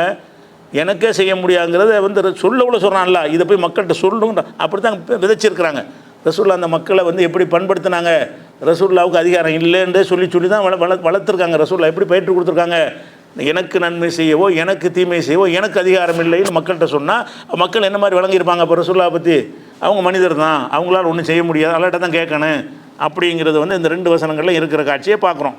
அதே மாதிரி இன்னொரு முக்கியமான விஷயம் என்னென்னு கேட்டால், ரசூல் ஸல்லல்லாஹு அலைஹி வஸல்லம் அவர்கள் அந்த உஹது போரில் கடுமையாக தாக்குதலுக்கு உள்ளானார்கள். அவங்க கடவாய்ப்பர்கள்லாம் உடைக்கப்பட்டுச்சு, ரத்தம் சிந்துனுச்சு, மூர்ச்சையாய் விழுந்து அந்த செய்தியெல்லாம் தெரியும். அதனால தான் மரணிச்சிட்டாங்கன்னு வதந்திலாம் வந்துச்சு. இந்த போர்க்களத்தில் மூர்ச்சையாய் விழுந்துட்டாங்கல்ல, இதோட ரசூல்லா மௌத்தா போயிட்டாங்கங்கிற வதந்திகள்லாம் அதை வச்சு தான் உண்டானுச்சு. அந்த விஷயத்தை சொல்லும்போது ரசூல்லா என்ன செய்வாங்கன்னு கேட்டால், அந்த வெட்டுப்பட்டு ரத்தம் ஓடணுன்னு வலி தாங்க முடியலை. யாருக்கும் தாங்க முடியாது தானே. கடவாய்ப்பல் கூட இந்த இடத்துல வெட்டுப்பட்டு கடவாய்ப்பல்லாம் நொறுங்கி போய் வாயெல்லாம் கிழிஞ்சு போய் ரத்தம் நிற்காமல் ஓடிக்கிட்டே இருக்குது. அந்த மாதிரி கடுமையான முறையில் ரத்தப்போக்கு இருக்கும் பொழுது அது எவ்வளோ பெரிய வேதனையாக இருக்கும். அதுவும் வாயில் அந்த பல்லு இடத்துல வர்ற வேதனை ரொம்ப கடுமை. வேறு இடத்துல வர்ற அந்த எலும்பு சம்மந்தப்பட்ட இடத்தில் வரக்கூடிய வேதனை ரொம்ப கடுமையாக இருக்கும். இப்போ கடுமையான ஒரு வேதனையில் துடிச்சிக்கிட்டு இருக்கும்போது ரசூல்லா என்ன செய்கிறாங்கன்னா ஒரு வார்த்தையை சொல்லிவிட்றாங்க. என்ன சொல்கிறாங்க? நான் ஒரு நபியாக இருக்கிறேன், ஒரு நபியாக இருக்கிற எனக்கு இரத்த சாயம் பூசி விட்டார்கள், இவங்க எப்படி ஜெயிப்பாங்க அப்படின்னு ஒரு வார்த்தையை சொல்கிறாங்க. அதாவது ரசூல்லாவை அடிச்சுவிட்டாங்கல்ல உஹது போரில், என்னையை தாக்கிட்டுன்னு ஜெயிச்சிருவியாங்கிறாங்க. எப்படி சொல்கிறாங்க? கைஃப யுஃப்லிஹு கௌமுன் ஷஜ்ஜு நபியகும், நபிக்கு இரத்த சாயம் பூசினார்களே, ஓ கசரு ருபாயத்தகு, அவங்களுடைய கடவாய்ப்பல்லை உடைத்து விட்டார்களே, இந்த கூட்டம் எப்படி ஜெயிப்பார்கள் அப்படின்னு ரசூல்லா சொல்கிறாங்க. இதில் வேதனை தாங்க முடியாமல் என்னை இப்படி செஞ்சுட்டே, நீ எப்படி ஜெயிப்ப பார்ப்போம், அப்போ இந்த போர்க்களத்தில் நான் தான் ஜெயிப்பேன், நீ ஜெயிக்க மாட்ட அப்படின்னு அந்த போர்க்களத்தில் இவ்வளோ நீ செஞ்சதுக்கு பிறகு உனக்கு எல்லாம் வெற்றி தர மாட்டான்னு சொல்கிறாங்க. இது சீரியஸாக பார்க்குறவங்களுக்கு சீரியஸாக தெரியாது. அல்லாவுக்கு சீரியஸாக, அந்த தௌஹீதுக்கு மாற்றம் இருந்துச்சு, அல்லாஹ் பயங்கர சீரியஸாக பார்ப்பான் எல்லாத்தையும். அவன் என்ன செய்கிறான்? இது டேஞ்சரான வார்த்தையாக இருக்க, அப்போ இவர் அடிச்சு விட்டானோ ஜெயிக்க மாட்டேன்னா அதான் தீர்மானிக்குமா? நானில் வெற்றி கொடுக்குறேன், நான் நினச்சேன்னு சொன்னால் ஒரு நபியை தாக்குனால் கூட வெற்றி கொடுப்பேன். மறுமையில் உள்ள வெற்றி தான் நல்லவங்களுக்கு உள்ளது, கெட்டவங்களுக்கு தண்டனைங்கிறது. துன்யாவில் உள்ள விஷயங்கள்லாம் கெட்டவங்கையும் ஓங்கும், நல்லவங்கையும் கூட ஓங்காது. நபிமார்களை என் கொலை செஞ்சாங்க, இப்போ நபிமார்கள் பல பேர் கொலை பண்ணிட்டாங்களா இல்லையா? கெட்டவங்க தான் ஓங்கி இருக்குது. அப்போ இந்த துன்யாவில் ஏதாவது துன்பம் நடந்துச்சின்னு சொன்னால் அது இவர் அடித்ததுனால உதச்சதுனால நீங்கள் சொல்ல இயலாது. அப்போ இந்த வாசகத்துக்குள்ளே என்ன மறைஞ்சிருக்குன்னு கேட்டால், என்னை இவர்கள் அடித்தத காரணத்தினால் இவரை ஜெயிக்க மாட்டார்கள்னா ரசூல்லா தனக்கு ஒரு அதிகாரம் இருக்கிறோன்னு நினைக்கிறாங்கல்ல. அப்போ என்னை அடிச்சிட்டில்ல, நீ ஜெயிக்க மாட்டேன், இதை சொல்கிறது யார்? ரசூல்லா அப்படி சொல்ல முடியும்? இதை வேதனை தாங்க முடியாமல் சொன்னாலும் ரசூல்லா இதை சொல்லலாமா? இறைவா அப்படி துவா செய்யலாம். இறைவா என்னை அடிச்சு விட்டாங்க, நீ தோல்வியை கொடுன்னு என்ன செய்யலாம்? துவா செய்யலாம். முடிவில் சொல்கிறாங்க இவங்க, அந்த வெற்றி என்னை அடித்தது பேர் ஒரு வெற்றி கிடைக்கும், எப்படி ஜெயிப்பார்கள் பார்த்துருவோம் அப்படிங்கிறாங்க. அப்போ அந்த வேதனை தாங்க முடியாமல் என்னை அடித்தவர்கள் எப்படி ஜெயிப்பார்கள்ன்ற அந்த வாசையை சொன்ன உடனே அல்லாஹ் என்ன செய்கிறான்னா ஒரு வசனத்தை இறக்குறான். என்ன வசனம்? 3வது சூறாவில் 128வது வசனத்தை இறக்குறான். அந்த வசனம் என்ன சொல்லுதுன்னு கேட்டால், லைஸலக மினல் அம்ரி ஷைஉன், நபியே அதிகாரத்தில் உமக்கு எதுவும் கிடையாது. இதை நீ சொல்லியிருக்கக்கூடாது. என்ன நீனா வெற்றி கொடுக்குறாளா? நீ தான் தோல்வியை கொடுக்குறாளா? உங்களை அடித்தா ஜெயிக்க மாட்டானா? நானில் டிசைட் பண்ணுவேன். அதை அல்லாவுக்கு சரியான கோபமாக இருக்குது. ரசூலுல்லாஹ் வேதனை தாங்காமல் இதை சொல்கிறாங்க. அல்லாஹ் வந்து அவனுடைய பவரை விட்டே கொடுக்க மாட்டான். அவனுடைய பவரில் யாராவது போட்டி பண்ணுற மாதிரி வந்துட்டாங்கன்னு சொன்னால் அது எந்த நபியாக இருந்தால் எந்த ரசூலாக இருந்தாலும் அல்லாவுக்கு என்ன செய்யாது, அதை சகிச்சுக்கிட்டு இருக்க மாட்டான். உடனே கவுண்டரை கொடுத்துருவான். அதான் கவுண்டர் என்ன? லைஸலக மினல் அம்ரி ஷைஉன், அதிகாரத்தில் உமக்கு எந்த பங்கும் கிடையாது. அவ் யதூபு அலைஹிம், அல்லாஹ் நினச்சா அவங்கள மன்னிக்கவும் செய்வான். அவ் யதீபஹும், எல்லாம் தண்டிக்கவும் செய்வான். நீ உன்னை அடித்தவங்களை மன்னிக்க கூட செய்வான். அவன் அடித்தவங்களை தண்டிக்க கூட செய்வான். ஏன்னு கேட்டால் அது என்னுடைய பவர். நீ எப்படி அதை சொல்லலாம்? நீ எப்படி வந்து உன்னை அடித்த ஆளுக்க ஜெயிக்க மாட்டாங்கன்னு சொல்கிறாய் அப்படின்னு கேட்குறான்னு சொன்னால், அப்போ ரசூலுல்லாஹ் அல்லாஹ் இருக்குன்னு வழங்குதில்ல. இதுக்கு மேலே என்ன வேணும்? சின்ன ஒரு அதிகாரம் கூட இல்லைங்கிறாங்களே. அல்லாஹ் சொல்கிறானே. அப்போ அவர் அல்லாவாக இருந்தார், கையை வச்சதுனால அவர் கை தான் அல்லாவுடைய கையின்னா ரசூலுல்லாஹ் வந்து அல்லாவாக இருந்தாங்கன்னு சொல்கிறீங்களா? அப்போ அப்படி இருந்தால் அவருக்கு அதிகாரம் இருக்க தானே செய்யும். அவர் தான் அல்லாவாக இருந்தார்னு சொன்னால் அல்லாவுக்கு இருக்கிற மாதிரி அவருக்கு ஒரு அதிகாரம் இருந்துட்டு போகுது. இல்லைன்னு சொல்கிறான், அதை விட்டு கொடுக்க மாட்டேங்கிறான் அல்லாஹ். அப்போ என்னுடைய கைன்னு சொன்னால் நீ சொன்ன அர்த்தத்தில் இல்லைன்னு விளங்குதா? நீ சொல்கிற அர்த்தமாக இருந்தால் இப்படியான ஒரு கண்டனம் வந்திருக்க முடியாது. அதை ஒன்று பார்க்குறோம். அதே மாதிரி வந்து இப்போ ரசூலுல்லாஹ்வுக்கு வந்து அல்லாஹ் ஒரு கஷ்டத்தை கொடுத்துட்டான்னு வைங்க, உங்களுக்கு கஷ்டம் வந்தால் நீங்கள் தான் நீக்கி பாடுபடுவீங்க. ஒவ்வொரு மனுஷனும் தான் பாடுபடுவான். அதை பற்றி அல்லாஹ் பேசும்போது என்ன செய்கிறான்னு கேட்டால், ஒய் எம்சஸ்கல்லாஹு பிலோரின், அல்லாஹ் உனக்கு ஒரு தீங்கை தந்து விட்டான் என்று சொன்னால் ஃபலா காஷிஃபலஹு இல்லாஹு, அவனை தவிர யார் நீக்க முடியாது. உனக்கு வர்ற கஷ்டத்தை நீனும் நீக்கிற முடியாது. நீ அடுத்தாலும் செய்கிற இருக்கணும். உனக்கு ஒரு கஷ்டத்தை எல்லாம் தந்து விட்டான் என்று சொன்னால் அவனை தவிர யாரும் அதை நீக்க முடியாது நபியே. உனக்கு வர்ற கஷ்டத்தை நீக்கிறது கூட உனக்கு அதிகாரம் கிடையாது. உனக்கு ஒரு வயிற்று வலியை தந்துட்டானா வயிற்று வலி அல்லாஹ் தான் நீக்கணும். உனக்கு ஒரு துன்பத்தை தந்துட்டான்னு சொன்னால் அது அல்லாஹ் தான் நீக்கணுமே தவிர நீ நீக்க முடியாதுங்கிற ஒரு விஷயத்தை 6வது சூறாவில் 17 அல்லாஹ் சொல்லி காட்டுறான். சில நேரங்களில் அல்லாஹ் கோவம் வந்து என்ன செய்வான்னா சில பேர் அழிப்பான். அழிச்சா வந்து என்ன செய்வான்னா அழிக்கவும் செய்வான். அழிக்காமல் இருக்கும்போது அழிச்சிட்டா என்னடா பண்ணுவான்னு கேட்பான். அந்த மாதிரி ஸ்டைலில் அல்லாஹ் வந்து 67வது சூறாவில் 28வது வசனத்தில் சொல்கிற என்னென்னு கேட்டால், குல் நபி நீங்கள் கேளுங்கள், அராயித்தும் இன் அகலக்கணி அல்லாஹ் என்னை அழித்து விட்டால். ரசூலுல்லாஹ் போய் சொல்ல சொல்கிறான் மக்கள்கிட்ட போய், மக்களே என்னை அல்லாஹ் அழிச்சு விட்டான்னு வைங்க, மைய என்னோடு இருக்கிற தோழர்களையும் அல்லாஹ் அழிச்சு விட்டான் என்று சொன்னால், அவர் ரஹிமானா அல்லது எங்களை எல்லாம் வந்து அருள் செஞ்சுட்டான்னு வைங்க. அப்படி செஞ்சால் ஃபொமையுஜூரில் காஃபிரன் மின் அதாபின் அலீம், துன்புறுத்தும் வேதனையிலிருந்து யார் காப்பாற்ற முடியும்? என்னை எல்லாம் அழிக்கணும்னு முடிவு பண்ணிட்டா கூட யார் காப்பாற்ற இயலும்? அவன் என்னை அழிக்க முடிவு செஞ்சு அழிச்சிருவான், காப்பாற்ற இயலாது. எனக்கு அருள் செய்ய நினச்சா அவன் செய்வான். அப்போ எனக்கு ஒரு துன்பத்தை தர ஹலாக்குங்கிற வார்த்தையை போடுறான். இன் அகலக்கனி அல்லாஹு, அல்லாஹ் என்னை ஹலாக்காக்க நாசமாக்க நாடிவிட்டான் என்று சொன்னால் எவன் காப்பாற்ற முடியும்? அப்படின்னு என்னை அல்லாஹ் எதாவது செஞ்சால் கூட என்னால் காப்பாற்றிக்கிற முடியாது அப்படின்னு சொல்கிறான்னு சொன்னால் இது வந்து அல்லாவே ரசூலுங்கிற அர்த்தத்தை தருமா? அவங்களுடைய கையாக இருந்ததுனால அல்லாவுடைய கையை ஆகிட்டாங்கிற நேரடி அர்த்தம் தருமானா? அந்த நேரடி அர்த்தம் கொடுக்கக்கூடாது என்பதற்கு இதெல்லாம் ஆதாரம். கைக்கு அந்த கை அர்த்தம் கொடுக்கக்கூடாதுங்கிறதுக்கு அப்படி இருக்கலையே அவங்களுடைய போதனை. ஒட்டுமொத்த குரான் அப்படி அவன் நம்மளை சித்தரித்து காட்டலையே அப்படிங்கிறது வருகிறது. அதே மாதிரி வந்து அல்லாவுடைய ரசூலாக இருக்கிறாங்க, மக்கள்லாம் இஸ்லாத்துக்கு வரணும்னு ஆசைப்படுறாங்க. ஆசைப்படப்படி வந்தாங்களா? வரல. அதை பற்றி எல்லாம் என்ன பேசுகிறான்னு கேட்டால், அல்லா நாடினால் எல்லோரும் ஈமான் கொண்டுருவாங்க, அது ஒரு விஷயம். ஆனால் அஃபா அந்த துக்குரிஹுன் நாச ஹத்தா யகுனு மூமினின், அவர்கள் மூமினாக ஆவதற்காக வேண்டி நீ வந்து கட்டாயப்படுத்த முடியுமா? உனக்கு முடியாது. நீ சொல்லத்தான் செய்யலாம். நீ மூமின் ஆகிறதுக்காக நீ வற்புறுத்தி உன்னால் இஸ்லாத்தில் சேர்க்க இயலுமான்னு எல்லாம் கேட்குறான். முகமதே, ஒரு மனிதனை இஸ்லாத்தில் சேர்க்கிற அதிகாரம் கூட உனக்கு கிடையாது. நான் தான் சேர்ப்பனே தவிர நீ சொல்கிறது மட்டும்தான் உன் வேலையை தவிர நீ சேர்க்க இயலாதுன்ற விஷயத்தை 10:99 வசனத்தில் எல்லாம் சொல்லி காட்டுறான். அதே மாதிரி சில நேரங்கள் என்ன செய்வாங்கன்னு கேட்டால், ரசூலுல்லாஹ்ட்ட வந்து குழப்புவாங்க. எப்படியாவது அந்த செய்திகளை மாற்றி சொல்ல வைக்கணும். அந்த அபசவத்தா வல்லாவெல்லாம் வரும்ல, செல்வந்தர்கள் பணக்காரங்க வந்து எங்களுக்கு ஒரு சபை அவங்களுக்கு ஒரு சபை வைங்க, 2 பேரும் ஒன்றா உட்கார வைக்காதீங்கன்னு கேட்கும்போது ரசூலுல்லாஹ்வே லேசாக அதன் பக்கம் சாஞ்சிருவாங்க. சரி, அவன் இப்படி சொன்ன அவங்கெல்லாம் வந்தால் நல்லது தானே, பணக்காரன்லாம் வந்தான்னா மார்க்கத்துக்கு ஒரு சப்போர்ட்டாக இருக்குமே அப்படின்னு நினச்சிருவாங்க. அப்படி நினைக்கிறத பற்றி எல்லாம் சொல்லி காட்டினா, இன்காதுல எஃப்தின் உனக்கு அணில்லது அவுகைனா இழைக்க, உனக்கு நாம் வகி அறித்ததிலிருந்து உன்னை திசை மாற்ற சிலர் விரும்புகிறார்கள். எஃப்தரி அலைனா கைரகு, வேறு ஒன்றை என் பேரில் இட்டுக்கிட்டு நான் சொல்லாத ஒன்றை நீனா சொல்வதற்காக என்ன செய்கிறாங்க, விரும்புகிறார்கள். ஒய்தன் லத்தகதுக்க ஹலீலா, அப்படி நீ செஞ்சுருந்தால் உன்னை நண்பர் ஆக்கியிருப்பார்கள் அப்படின்னு சொல்லிட்டு, உலவுலா அன் சப்பத்துனாக்க, உன்னை நம்ம உறுதிப்படுத்தி இருக்காவிட்டால், அசையாத அந்த உறுதியை நான் கொடுத்துருக்காவிட்டால், லக்க கித்த தற்கொலை இலைகம் செய்யன் கலீலா, நீங்கள் வந்து அவங்க பக்கம் சாஞ்சிருப்பீங்க. அவங்கெல்லாம் வந்து எங்களுக்கு ஒரு சபை அவருக்கு சபைன்னோன்னே ஒரு பெரிய கூட்டம் வருதுன்னு நீ சாஞ்சிருப்பிய. ஆனால் நான் உறுதிப்படுத்தி வச்சேன். நான் மாத்திரம் உன்னுடைய உள்ளத்தை உறுதிப்படுத்தி வைக்கலன்னு சொன்னால் நீங்கள் அந்த அவர்கள் பக்கம் சாய்ந்திருப்பீர்கள். அவன் என்ன மாதிரி பேரம் பேசுகிறானோ, பேரம்டா உலக லாபத்துக்கு இல்லை, கொஞ்சம் அதிகமான மக்களை வென்றெடுப்பதற்குங்கிற ஒரு நோக்கத்தில் தான், நல்ல நோக்கத்தில் அவங்க சொல்வதை ஆதரிக்கிற மாதிரி போயிட்டாங்க. அதனால தான் குருடரெல்லாம் விரட்டினாங்கல்ல. குருடர் வந்து வருவார், பணக்காரங்கெல்லாம் பேசிக்கிட்டு இருப்பாங்க. அப்போ வந்தோடனே செய்வாங்க, அந்த குருடருக்கு ரசூலை மதிக்க மாட்டாங்க. அவர் சலாஞ்சுலோர் பதில் சொல்ல மாட்டாங்க, முகத்தை கடுகடுப்பாக வச்சுக்கிடுவாங்க. அதுக்கு தான் இந்த அபசபத்தை வெள்ளாண்டு இறங்குனுச்சு. அவர் கடுகெடுத்து விட்டார் அப்படின்னு சொல்லிட்டு ரசூல்லாவை கண்டிக்கிறான். அப்போ ரசூல்லா என்ன செய்கிறாங்கன்னு கேட்டால், அவங்க வந்து கேட்ட கோரிக்கை தப்பாக இருந்தாலும் இஸ்லாத்துக்கு வர்றேங்கிறாங்க, இல்லை சில விட்டு கொடுத்துருவோமேங்கிற மாதிரி, அவன் சொல்கிற மாதிரி நடப்பமேண்டு மைண்ட் செட்டுக்கு வந்துட்டாங்க. வந்தவுடனே ஆனால் என்ன செய்ய நல்லா கண்டிச்சிட்டான், அப்படி செய்யாதே. அது மாதிரி ஒரு கண்டனம் தான் இது. உலவுல அந்த சப்பத்தினாக்க உன்னை வந்து நான் உறுதிப்படுத்தி வைத்திருக்காவிட்டால் இல்லை கித்த தற்கணைகளையும் செய்யன் கழியலா, அவங்க பக்கம் கொஞ்சம் சாய்ந்திருப்பாய். சரி, ஒரு நல்ல நோக்கத்தில் சொல்கிறாங்க, சரி அதை கொஞ்சம் கேட்டுக்குறோமே என்று வந்திருப்பாய். அப்படி ஆகாமல் உள்ளத்தை நான் பலப்படுத்தினேங்கிறான். இப்போ ரசூல்லாவே வந்து அல்லாஹ்வா இருந்தாங்கன்னா இப்படி சொல்ல தேவையில்லையே, அதையும் நீங்கள் நம்ம பார்க்குறோம். அப்படி மட்டும் செஞ்சு இருந்தாயானால் இதெல்லாம் அதற்கு நாக்க லேஃபுல் ஹயாத் உலேஃபுல் மமாத், வாழ்வுலையும் மரணத்திலையும் உனக்கு டபுள் மடங்கு வேதனை தந்திருப்பேன்.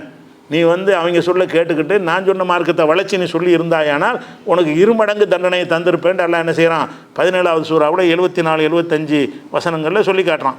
அதே மாதிரி வந்து இப்போ ரசூல்லா அல்லாஹ்வுடைய தூதரை ஏற்றுக்கிட்டவொன்னு அவங்களுடைய நல்லதுக்கிட்ட எல்லாத்துக்கும் ரசூல்லா பொறுப்பாளி ஆவாங்கன்னு ஆக மாட்டாங்க. அதை பற்றி எல்லாம் சொல்லி காட்டுறான். ஒமன் தவல்லா, யாராவது உமது பிரச்சாரத்தை ஏற்றுக்கொள்ளாமல் புறக்கணிப்பானையானால் இப்போ அரசல்நாக்கு அலைஹிம் ஹஃபீலா, அவர்களின் பாதுகாவலராக உன்னை ஆக்கலை, வரட்டி போயிட்டு போகிறேன், உனக்கு என்னென்ன நீ போய் சொல்லு, ஏற்றுக்கலன்னா பேசாம விட்டுட்டு போ, நீ அவங்களுக்கு பாதுகாவலர் கிடையாது. அப்போ மனிதர்களை பாதுகாத்து கண்ட்ரோல் பண்ணி கவனம் அப்படி கட்டுக்குள்ளே வைத்துக்கொள்ளக்கூடிய ஒரு தன்மை உங்களுக்கு தரப்படலை அப்படி 480 வசனத்தில் சொல்கிறான். இதெல்லாம் குரான்லேருந்து சொல்லக்கூடிய இந்த போதனைகளை வைத்து நம்ம அந்த வசனத்தை சிந்திக்கணும். அல்லாஹ்வுடைய கை அவர்கள் மீது இருந்தது என்றால் அது வந்து அல்லாஹ்வுடைய கை என்று நேரடி அர்த்தத்தில் அல்லாஹ் சொல்லவில்லை. அல்லாஹ்வுடைய கையாக ரசூலுல்லாஹ்வுடைய கை இருக்கவே இல்லை, அவர் மனிதராகத்தான் இருந்தார் அப்படிங்கிறதான் வேறு அர்த்தம் தான் கொடுக்கணும். இன்னும் சொல்ல போனால் நமக்கு நடைமுறை தெரிஞ்ச சில விஷயத்தை நீங்கள் எடுத்து பாருங்கள்.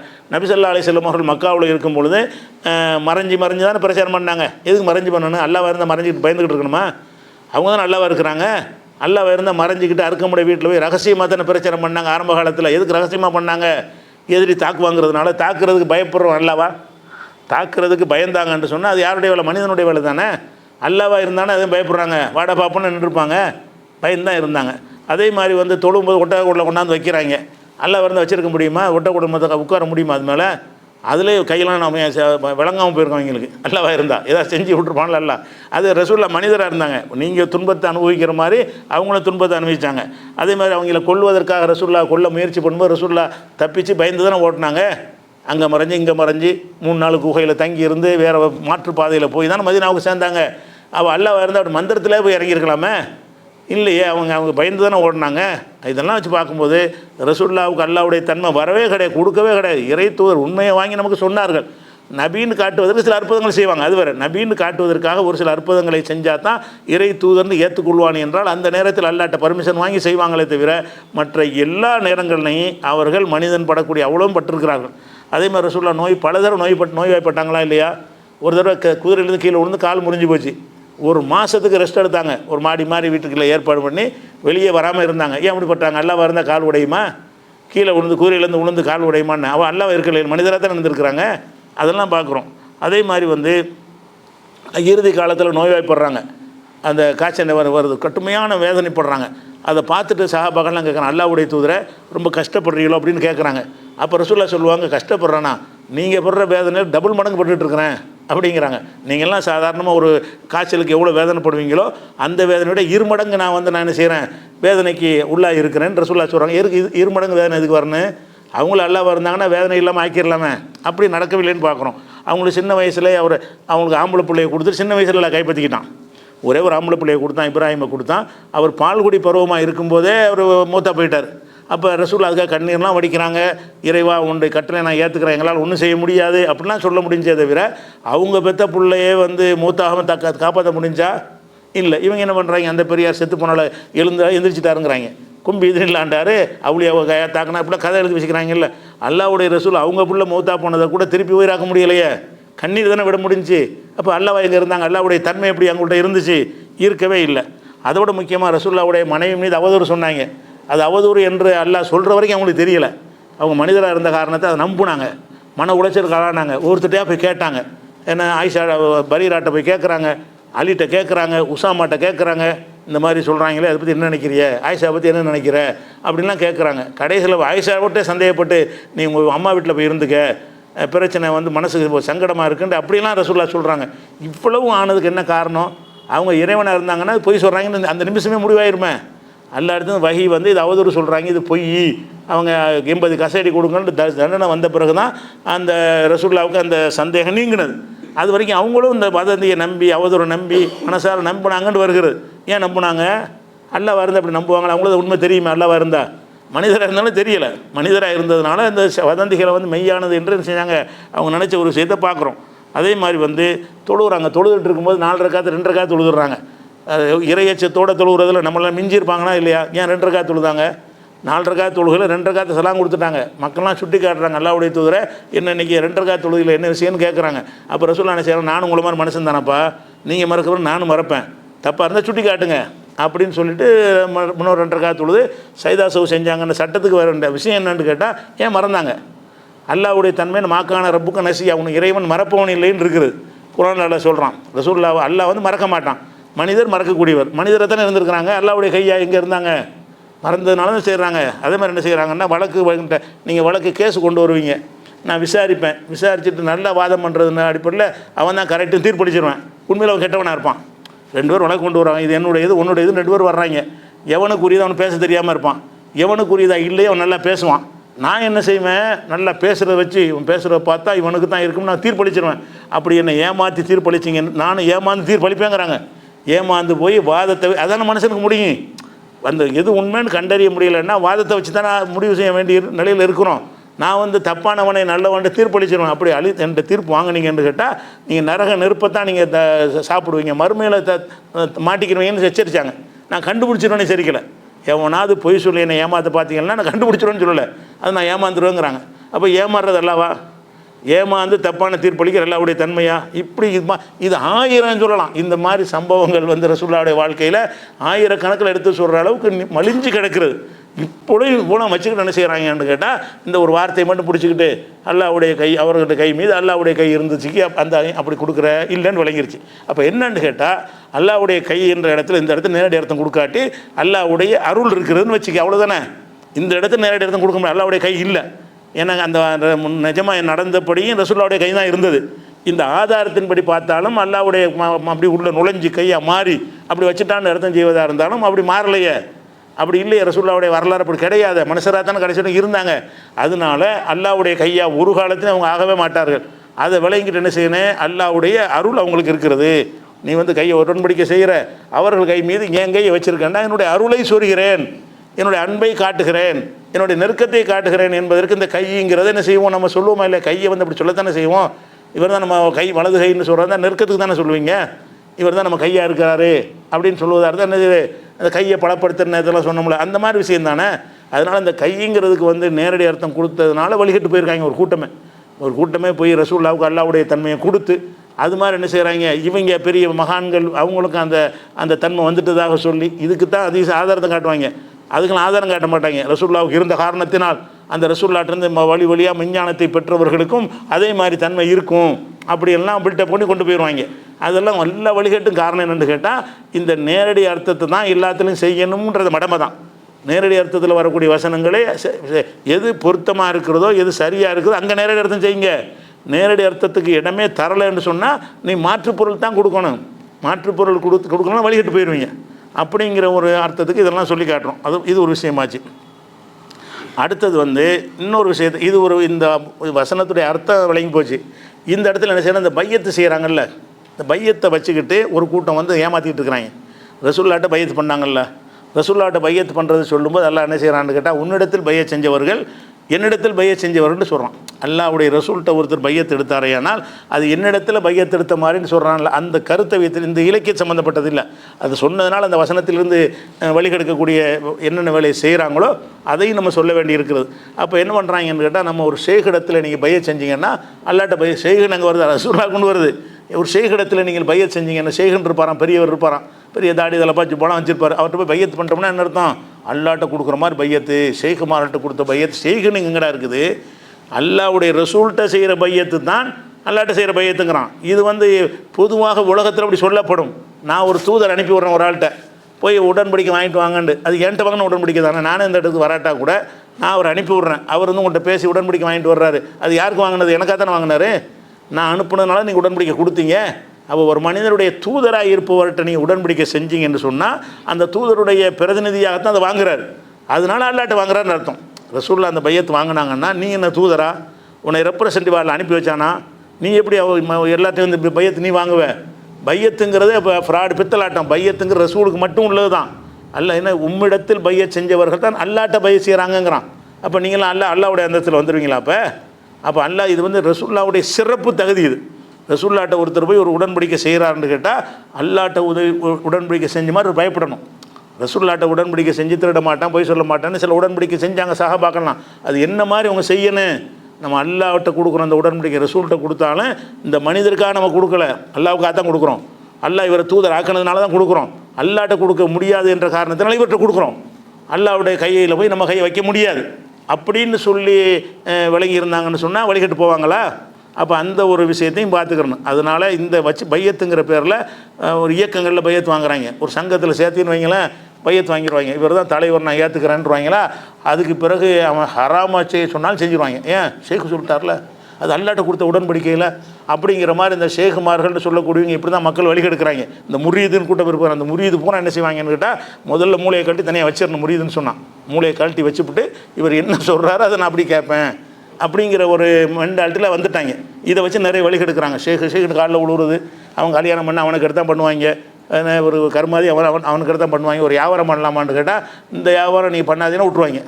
எதான் அவர்கிட்ட கேட்கணும், எத்தனை மணிக்கு கடை திறக்கணும் அவர்கிட்ட போய் கேட்கணும். 9:15 தான் திறக்கணும்னா 9:00 தான் திறக்கணும். இப்படி எல்லாத்தையும் அவர்கிட்ட கேட்டு கேட்டு செய்யணுன்ற அளவுக்கு குடும்பத்துக்குள்ளே அம்புட்டையும் நுழைஞ்சு என்ன செய்கிறாங்க, அவருக்கு அதிகாரம் கொடுத்துட்டு அப்படி ஒரு அடிமை மாதிரி நிற்பாங்க. அப்படி எழுதி வர வச்சுக்கிறாங்க. நீ வந்து ஷேகிடத்தில் எப்படி இருக்கணும்னு கேட்டால் ஒரு ஜனாசாவை வந்து குளிப்பாற்றவன் கையில் எப்படி இருக்குமோ அப்படி இருக்க வேண்டும். நீங்கள் ஜனாசாவை இருக்கிறீங்க, ஒரு குளிப்பாட்டுறான், அவன்கிட்ட போய் முதுவை தேய்ச்சி விடுன்னு சொல்லுவீங்களா? அங்கிட்டு திருப்புன்னு சொல்லுவீங்களா? பேசாமல் இருக்க வேண்டியதான். அவர் உருட்டி பற்றி தான் செய்வார். அவர் ஜனாசா எப்படி வந்து குளிப்பாட்டுறவன் கையில் இருக்குமோ அந்த மாதிரி நீ ஆயிரு. ஷேக்கிட்ட போயிட்டோம்னா கருத்தே இருக்கக்கூடாது. குனினா குனியனு, நிமிர்னா நிமிர்னு, சாவுண்டா சாவணும். அந்த மாதிரி கொலை செய்யினா கொலை செய்யணும் வந்துடுவாங்க. ஷேக்கு சொல்லிட்டாருன்னா கொலை செய்வாங்க. இப்படியான இயக்கங்கள் தரிகாக்கள், இந்த தரிகா அப்புறம் அதான் தரிகாங்கிற ஷாதிலியா தரிகா, காதிரியா தரிகான்னு வச்சுருப்பானுவோ, நக்ஷபந்தியா தரிகா, சுஹரவர்தியா தரிகான்னு. இந்த தரிகாவுடைய கொள்கைலாம் என்னென்னு கேட்டால் அந்த தரிகாவில் ஒரு பெரிய மூத்தவர் ஷேக் இருப்பார். அவர் செத்தா இன்னொரு ஷேக் ஆக்கிட்டு போவார், அவர் செத்தா இன்னொரு ஆக்கிட்டு போவார். அவர்கிட்ட பையத்து வாங்கிடுவாங்க. வாங்கிட்டான்னு சொன்னால் அப்படி டைரக்ட் கனெக்ஷன். எதனால் கனெக்ஷன் கேட்டால் அந்த ஷேக் வந்து ரசூல்லாட்ட பையத் செஞ்சு அல்லாட்ட செஞ்சதுங்கிறான்ல, அந்த மாதிரி அவர்கிட்ட நம்ம பையத் செஞ்சோம்னா அல்லாட்ட கொடுக்குற உறுதிமொழி, அவர் மீறி எதுவுமே செய்யக்கூடாது அப்படின்னு ஒரு சொல்லிடுவாங்க. ரெண்டாவது என்ன செய்வாங்கன்னு கேட்டால் நம்ம பையத் செஞ்ச பிறகு அவர் நம்மளை கண்காணிப்பில் கொண்டு வந்துடுவாராம். ஷேக்கிட்ட பையத்து வாங்கிட்டோம்னு சொன்னால் நம்ம தப்பு செய்யாமல் இருக்கிறதுக்குரிய எல்லா கண்காணிப்பு அவர்கிட்ட இருக்குமா. அந்த மாதிரி கண்காணிச்சிக்கிட்டு இருப்பார். முரீது வாங்கிட்டீங்கன்னா நீங்கள் தொழுவுறீங்க, ஒரு இஹ்லாஸை உங்களுக்கு தொழுவ முடியாது. ஷேக்கிடத்தை முரீது வாங்கினீங்கன்னு சொன்னால் நல்ல இஹ்லாஸோட நீங்கள் தொழுவீங்க, அவர் அந்த இஹ்லாஸை உங்கள் உள்ளத்தில் திணிச்சிருவார். இப்படியெல்லாம் சொல்லி நம்மளை பக்குவப்படுத்துவார். சில ஷேக்கில் என்ன செய்கிறாங்கன்னு கேட்டால் சீட்டு எழுதி கொடுப்பாங்க. சீட்டு நெசமாவே சீட்டு மாதிரி எழுதி கொடுத்து சொர்க்கவாசின்னு எழுதி கொடுத்து அடக்கம் செய்யும்போது உள்ளே போட்டு அடைக்கிறங்கன்றுவாங்க. அப்போ சர்டிஃபிகேட் இங்கேருந்து சர்டிஃபிகேட் கொடுத்துறது. அப்போ இதை நம்பிட்டு வாங்குறானோ, இதை நம்பிக்கிட்டு அந்த ஷேகிடத்தில் சீட்டு வாங்குறதுக்கு வந்து குறிப்பிட்ட தொகை, அந்த தொகையை கொடுத்துட்டு ஷேகிட்ட வந்து சொர்க்கவாசி சர்டிஃபிகேட் வாங்கி வச்சுக்கிடுவாங்க. செத்தவனை என் கபரில் போட்டு இதை பதிச்சிருங்கம்பாங்க. இப்படி நமக்கு பைத்தியக்காரத்தனமாக நீங்கள் சிரிக்கிறீங்க, நிஜமாக நடக்குது. இந்த மாதிரி நீங்கள் பைத்தியக்காரத்தனமாக உங்களுக்கு விளங்குற இந்த விஷயத்தை நிஜமாகவே செய்யக்கூடிய ஒரு காட்சியை பார்க்குறோம். அப்போ இதுகள்லாம் என்ன காரணம்னு கேட்டால் இந்த வசனம் தான் காரணம். இந்த வசனத்தை ஏற்குமாற புரிஞ்சுக்கிட்டாங்கல்ல, அதான் காரணம். ரசூலுல்லாஹ்ட்ட பையத்து அல்லாஹ்வுடைய தூதர்டா அவர். சரி, அந்த மாதிரி பையத் செஞ்சீங்கன்னு சொன்னால் அவர் என்ன சொன்னாலும் கேட்கணும்னு ஏதாவது இருக்குதா? அப்போ ரசூலுல்லாஹ்வுக்கு பிறகு அபூபக்கர் ஆட்சி தலைவர்னு பையத் செஞ்சாங்க. பையத்தை செஞ்சு எதுக்குன்னா நீங்கள் தான் ஜனாதிபதி. அந்த பையத்து நடந்திருக்கே தவிர ஒவ்வொருத்தரும் போய் நீங்கள் என்ன சொன்னாலும் நான் கேட்போம், மார்க்கத்துடைய எல்லா கட்டளையும் உங்கள் சொல் கேட்டு தான் நடப்போம்னு ஏதாவது பையத் செஞ்சாங்களா?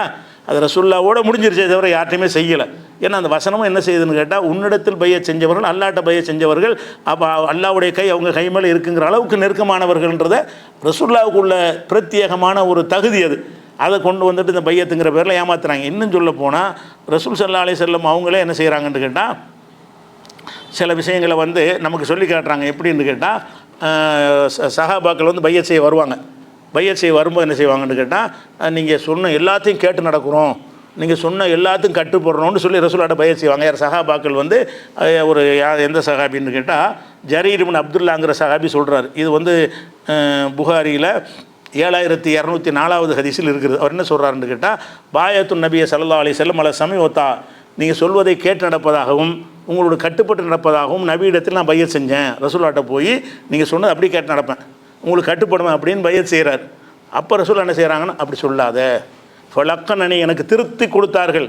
எப்படி திருத்தினார்னா, ஃபீமஸ்தா தத்துவ, முடிஞ்ச அளவுக்குன்னு சேர்த்து சொல்லு, எல்லாத்தையும் கட்டுப்பட முடியாது, நீ மீறிடுவேன், நீ பாட்டு சொன்ன சொல்ல அப்படி கேட்டு நடப்பேன், நாளைக்கு போய் மீறி நடந்துருவேன். எதுக்கு அந்த வார்த்தை நீ சொல்கிற? நீ எப்படி சொல்லணும், என்னிடத்தில் பையத் செஞ்சால் கூட இயன்ற வரைன்னு சேர்த்து சொல்லு.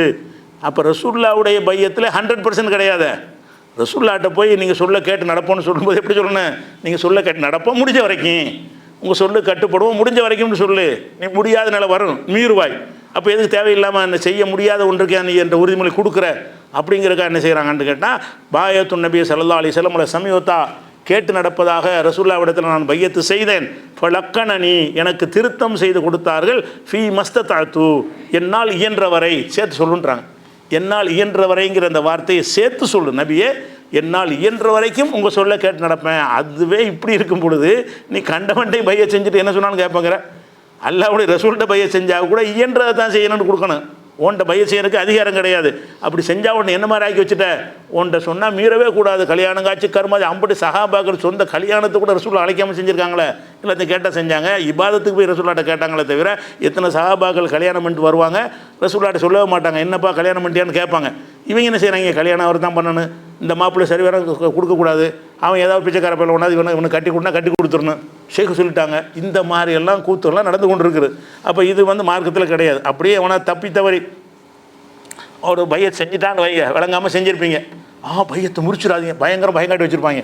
பையத்தை மட்டும் முறிச்சிங்கன்னு வைங்க, அப்புறம் நிரந்தர நரகம் தான், இஸ்லாத்திட்ட வெளியேறுவீங்க மாதிரி என்ன செய்ய பயத்தை காட்டி வச்சுருக்கிறாங்க. ஆனால் ரசூல் என்ன செய்கிறாங்கன்னு கேட்டால், சில காரியங்களை, இது வந்து புகாரியில் வரக்கூடிய 3133வது ஹதீஸ், பெரிய ஹதீஸ். அதில் இந்த கடைசி பாட்டு தான் நமக்கு தேவை.